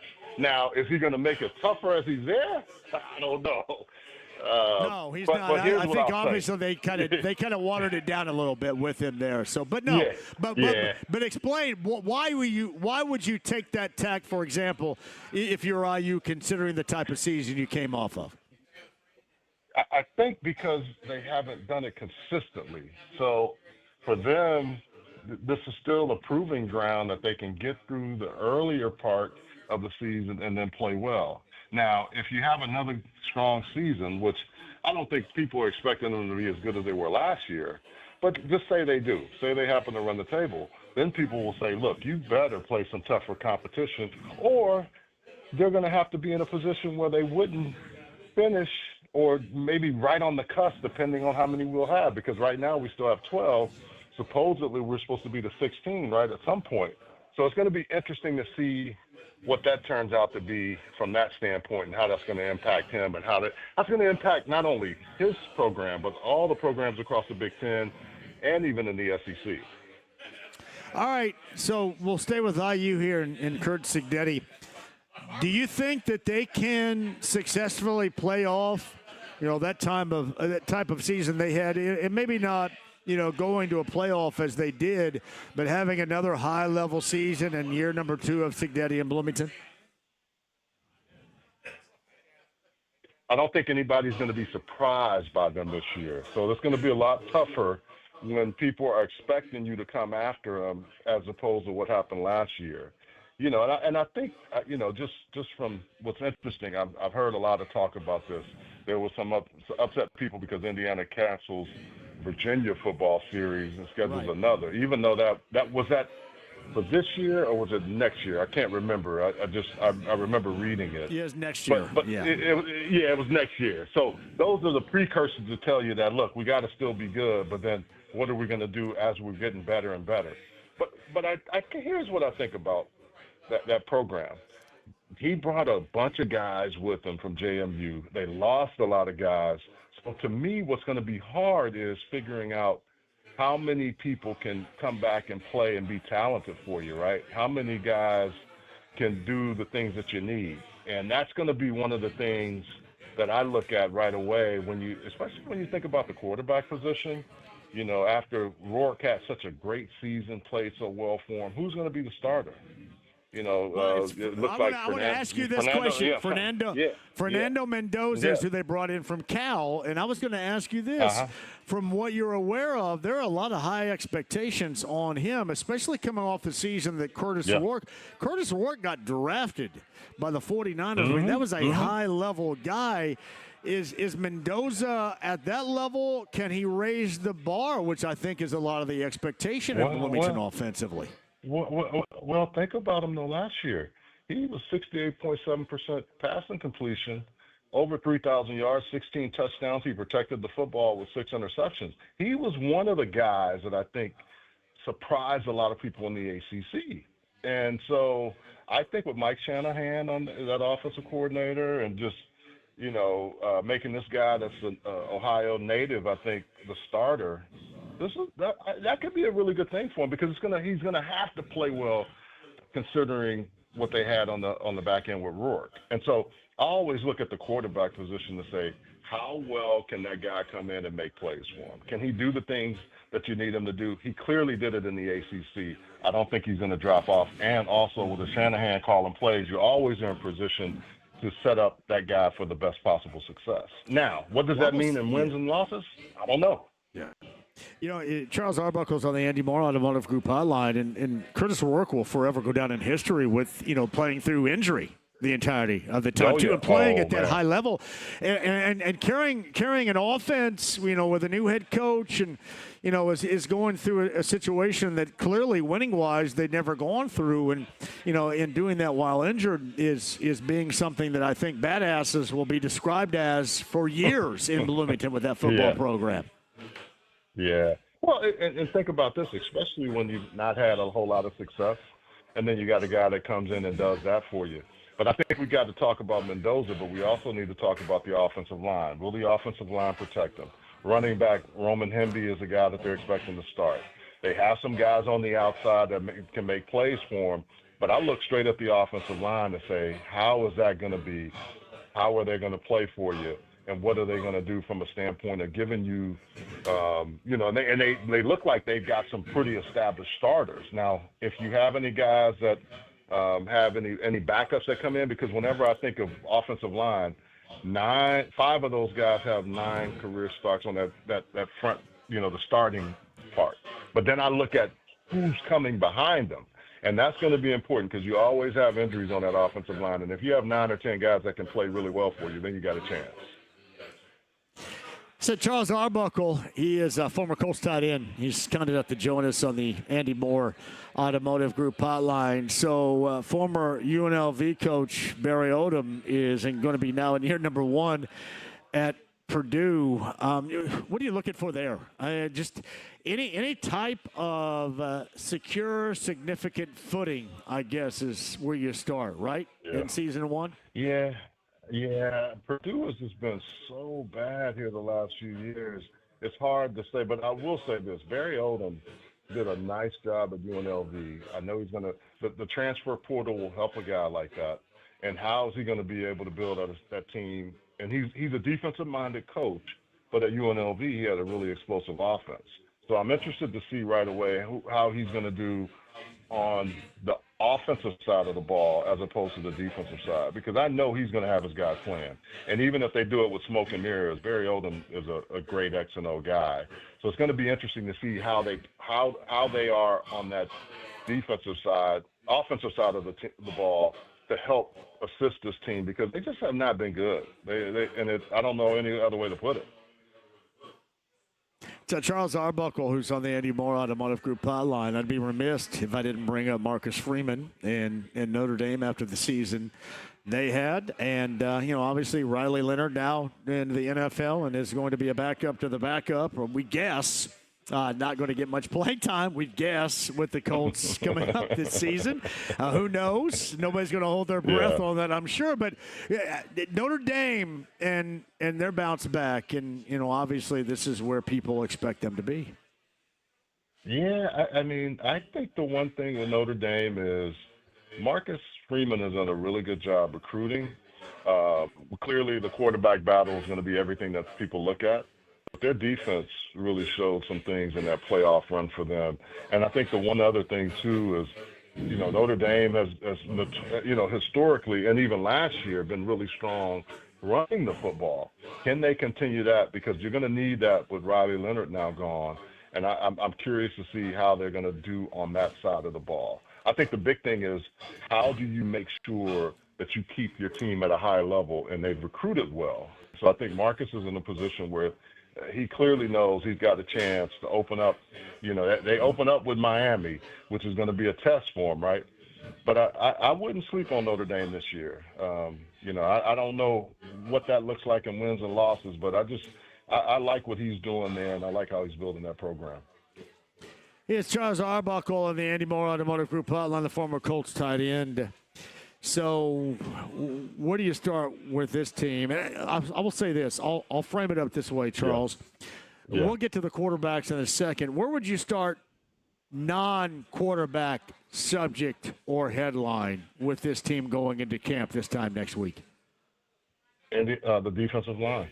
I look at the defensive line right away because I think that's the thing. You see the pieces on the offensive side. I look at that front seven for the Colts. That's going to be, to me, what's really imperative for them, because I don't care how good your safeties, how good the cornerbacks, you signed a guy for the cornerback position, you're going to have to play well on the defensive front. And the way they the teams were able to run on them last year, that's not what you want to do. That's not what you want to leave. And that's how you're going to have to turn this thing around if you're the Colts organization. Yeah, it's just funny. It's hard to find anything that you could talk about of significance. And that's just, I think, where you are when you have a quarterback situation that is so incredibly up in the air. And I think I'm giving credit where credit is due, because if it's not up in the air, there's not a lot of hope until you see hope presented to you. in terms of on-the-field play. There's just not a lot of way to go with that position until you see and or learn more out of either one of these guys, Daniel Jones or Anthony Richardson. Yeah, and I think that was a smart move to sign Daniel Jones because it's going to push Anthony if Anthony can stay healthy. But the big thing for him is just being on the field. JMV, he's been able to play 34 games and only played 17 of those 34 games. You have to stay healthy in the league, right? And then when he's healthy, I know he can make a 70-yard throw. I was at a game where he slips, falls, and throws a bomb down the field. But I want to see him make the layups. And I think I was at minicamp, and he was only able to just throw, off to the side, but he was still throwing, and he looked much better. But that was against air. I want to see him when the things speed up and be able to just make the check down right there, or the dig across the middle where the guy can catch it and run, not have to jump. Especially a Caleb Downs who can make, Josh Downs who can make a few people miss. They've got the weapons on the offensive side of the ball, but they've got to make sure the quarterback, whoever that is, that's going to start, be able to make those throws and get them in a position to play. Because Daniel Jones didn't show that consistently as a starter with the New York Giants. But Shane Steichen has been able to do that with different kind of quarterbacks, different styles, and both of those guys are pretty athletic. Anthony is a different kind of athlete, but Daniel Jones, who grew up here in Charlotte, North Carolina, went to Latin high school. My kids went there. I got to see him as a puppy. Can make plays, but something was not clicking for him in New York. And I think that's what I'm interested to see. But again, how is their defense going to play for them and help them and put them in a position where they're not playing from behind and not in a position where they're looking like they have to always make things happen offensively, as opposed to playing from ahead sometimes, having some big explosive plays and then making the easy plays that'll help them get in a position. I'm really looking forward to watching them play this year because I think they drafted well and they had some free agent signings that I think were really good for them. And I want to see Shavarius Ward being one, and just some other people in that defensive backfield. But the defensive line, I'm really looking to see how they play this year consistently. Well, and I think you also bring up, Charles, how Lou Anarumo and what he does factors into the secondary, because you targeted Mooney and you targeted Bynum for a reason at corner and safety, two of the higher level players. And you know that Anarumo had suggestions, I'm assuming, as a part of that, and there are big reasons behind it. Their secondary, because you mentioned the defensive line, I think that their secondary has to be one of the better secondaries in the NFL, whether you're talking about Bonham and Cross, or what you get from Jones to Mooney to Kenny Moore as well. I think there's a reason why you bring guys of that stature in, and it's going to be disappointing if that group in the secondary is not one of the better defensively in the NFL this season. I agree 100% with you. And also, if the defensive line is better, you got to see Zaire Franklin and E.J. Speed make the plays that you're accustomed to them making. They missed a lot of tackles last year that didn't help them either. So I think it's a combination on that defensive side. Lou Anarumo is going to be the guy that's going to he's going to be tinkering with that. Anywhere he's been a phenomenal defensive coordinator. And I'm really looking forward to watching how he's able to do that with the Colts this year. Well, and you look at it as Cincinnati time, and his Cincinnati time faded into him being fired when they lost, especially members of the secondary, and you can see them kind of bringing up the secondary with the Colts. Charles Arbuckle's on the Andy Moore Automotive Group hotline, so that's one of the focuses that I'm going to have as well. I do want to double back. When you were talking about Daniel Jones for a moment, you expect Daniel Jones to be a lot better for the Colts, or maybe have transformational, maybe a strong term to use, but be a lot better in Indy with what he has compared to how he looked most of the time inefficiently as a member of the Giants? Sometimes you just need a change of address, man. And New York is a tough place. It's broken down a lot of people. Playing in Indy like I have, and having a chance to know those fans, if you give them a good effort and you play well, they'll love you. And, think about who was our guy that came there just a couple of years ago and made the Pro Bowl Gardner for you guys, Minshew. and now the course. Gardner Minshew. Yeah, Gardner Minshew. So I think they want to have Anthony as a starter, but I think you also have to say who plays the best is going to be the one to start. That's all you can control. But Daniel Jones, to answer your question, signed a little less money from Minnesota, but he had a lot of people after him. So I'm curious to see what that looks like for him. Well, and you also think about there's a reason why when the Colts ended up playing $14 million, I think for Daniel Jones, and there's a reason behind that is because you don't believe in Richardson, and you want to see if Jones has anything in a different landscape or a different environment. Charles Arbuckle is on the Andy Moore Automotive Group hotline. It is always a pleasure, so I thought we would fire it up with you for the first time here during the summer, and we'll work up with the Colts and college football with you over the course of the weeks and months to come, okay? All right, man. Good talking to you. Have a good one now. Take care. Right back at you. Charles Arbuckle is on the Andy Moore Automotive Group hotline. Behringers Tavern. It is legendary where we are since 1879. Rob rejoins before the end of the show. I'm off tomorrow. It's an Eddie Garrison, Mark Dykton 3 to 6 adventure coming up tomorrow afternoon. Eddie, by the way, has your pregame and your halftime and your postgame coverage of the Fever and the Liberty. Caitlin Clark is listed as questionable coming up later on tonight with that matchup with New York at the Barclays Center. And then officially, the WNBA All-Star Weekend is underway. O'Reilly's downtown. I am back on Friday at O'Reilly's downtown. Me and Joel and Bryn Halverson of Heaven Hill Distillery. Tom Crean's going to join us. So exactly what sort of workout did Victor Oladipo put up in Vegas this week? And we'll go over some of the Summer League situations with Tom Crean coming up on the show. That is on Friday at O'Reilly's downtown as we usher in both the WNBA All-Star Weekend and IBE and the summer celebration here in town as well. Dirks Bentley tickets before we bail out of here. Quick break, we'll come back. Behringers Tavern. We are off of South Meridian on your way to the south side, not too far from downtown Indy on 93.5 and 107.5 The Fan.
is the Bet365 Command Center.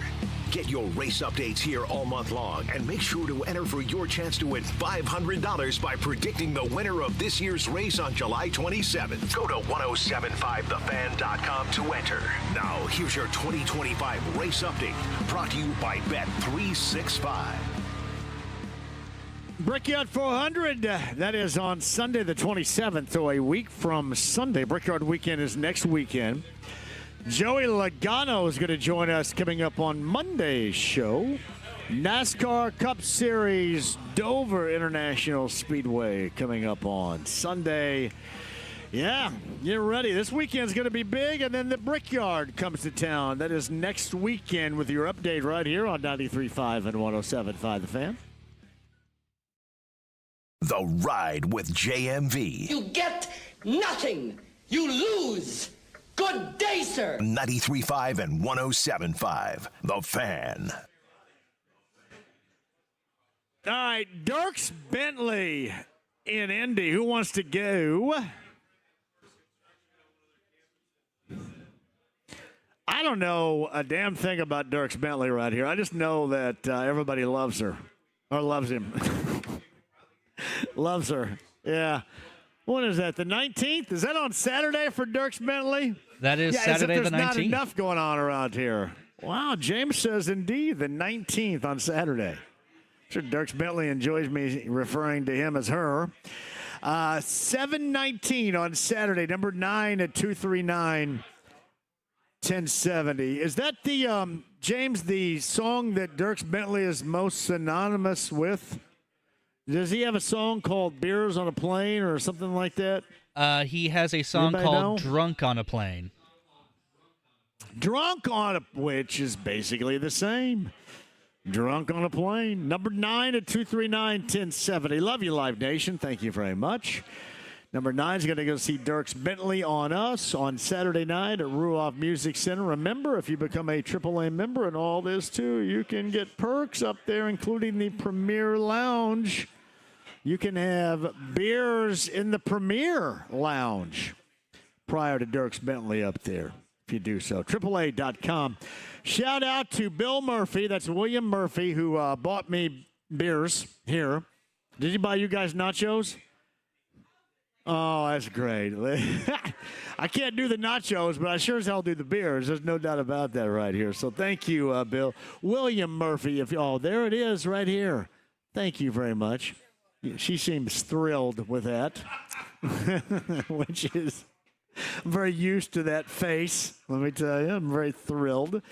We're at Behringers Tavern on the south side, South Meridian to be exact. Thank you all for joining us. It is my return venture back the past couple of days. I have been out. I want to thank Greg Rakestraw for doing both, as he normally does, in fantastic ways. A couple of things.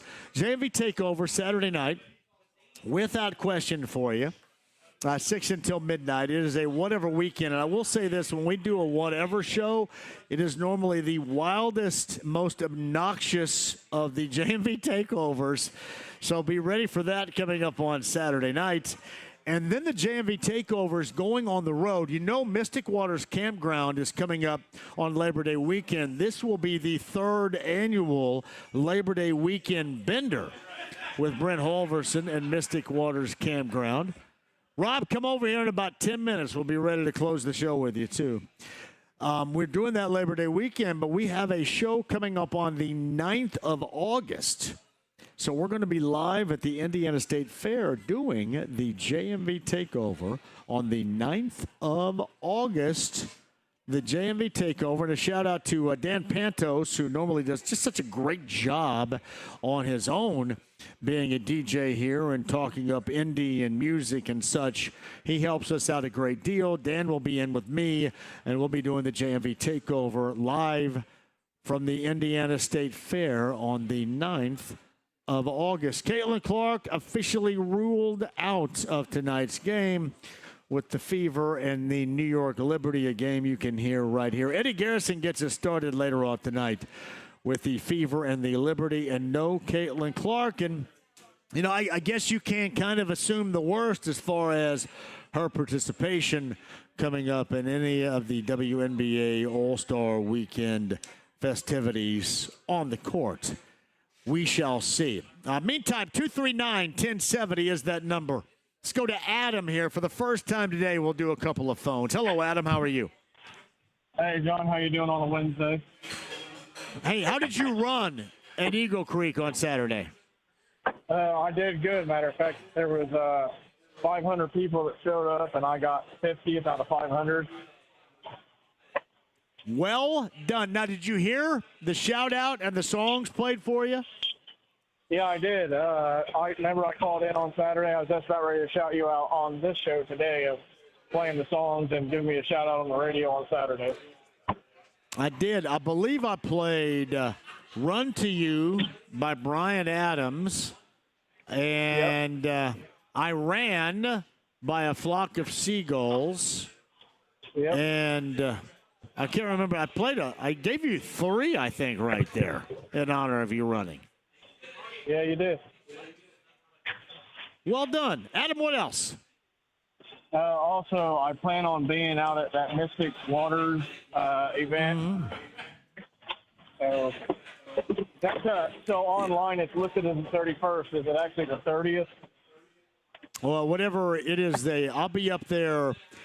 I normally do this show there on Friday, and then the JMV takeover on Saturday.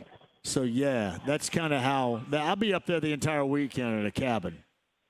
And it's probably a good thing because I'll be drunk as hell. So, yeah. Well, I will be there. Adam, I can't wait to see you. Me either. It'll be a good time, John. You got it, buddy. Thank you, Adam. Congratulations on your strong run over the weekend, too. My friend Doug Wiggin is here right here, and he got to he is not one of the people I officially apologized to over the weekend for acting like a jackass. I didn't act like a jackass. I mean, I was no act. I shouldn't apologize. I disappeared for about 3.5 hours. I disappeared for 3.5 hours. Sometimes here's what happens. So I was having such a good time, I disappeared for 3.5 hours because I went someplace and fell asleep. I can't help it. Sometimes when I fall asleep, it's just done and it's over. So, I don't act like a jackass. I don't scream and yell and say stupid stuff. Sometimes I just find a nice spot and I fall asleep. And I fell asleep for 3.5 hours. And nobody knew where I was, and my phone was there. Yeah, still at the place, at Paradise Day Watson. So I had to apologize to many. I won't apologize to Doug right there. I know that Fulton has a big weekend planned as a part of the Home and Garden Show with Pat Sullivan, Denny Smith, Terry Stacy, and Allison coming up on Saturday. Fulton, is this true? Yes, it is. It is true, John. Are you going to be celebrating your 26th birthday as a part of this, too? Yep, I am. I'm going to be celebrating it. So, tell me this. What else are you going to be doing? And we're moving on a week from today, or a week from tonight's Earth, Wind, and Fire at Everwise. You realize that, don't you? Yes, I do. I do realize it. No, I just want to make sure you are aware and you're reminded of it. So what else are you doing coming up this weekend with the Home and Garden Show? I'm practicing that song that you told me to request. Yes, Garden Party. I think it might be a Garden Party. What'd you say? Can you give me about 10 seconds of Garden Party by Rick Nelson? Oh, you sure? Okay. Yeah. Is that okay? I'm Can you do working it? on the song still. That's okay. Work in progress. But yes, I can that's give all right. you a sneak peek or something here. About 10 seconds, Fulton, because I asked you to do Garden Party. Garden Party by Rick Nelson of the early 70s. Go ahead. Okay, here we go. Yeah. Yes.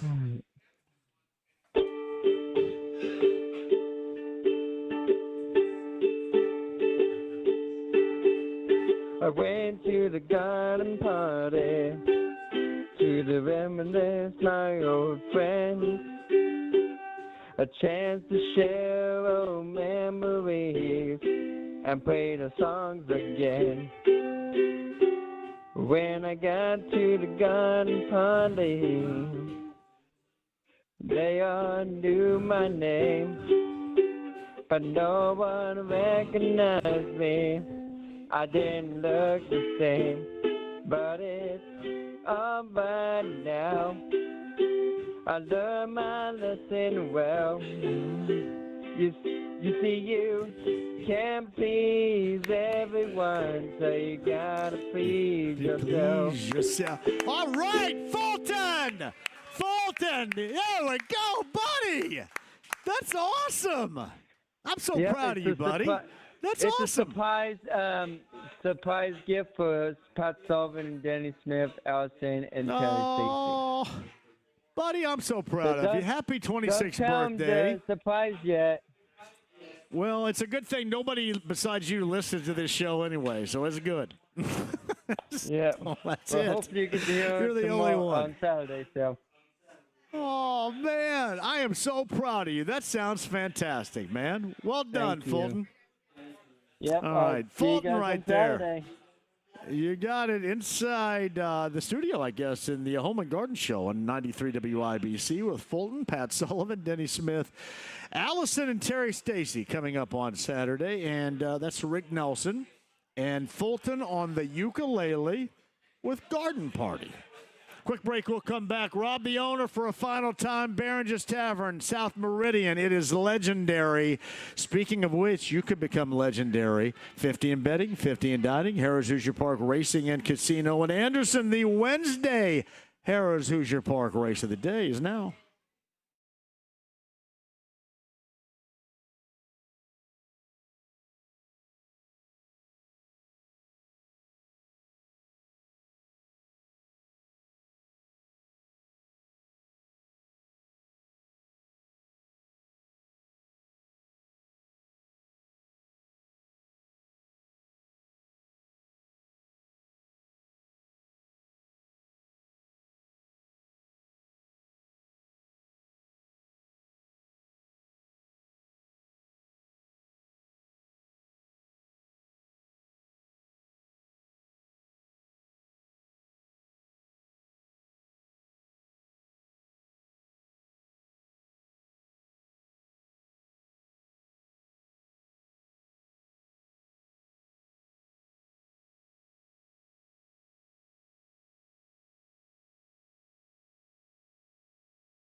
Race of the day again tomorrow in the 5 o'clock hour.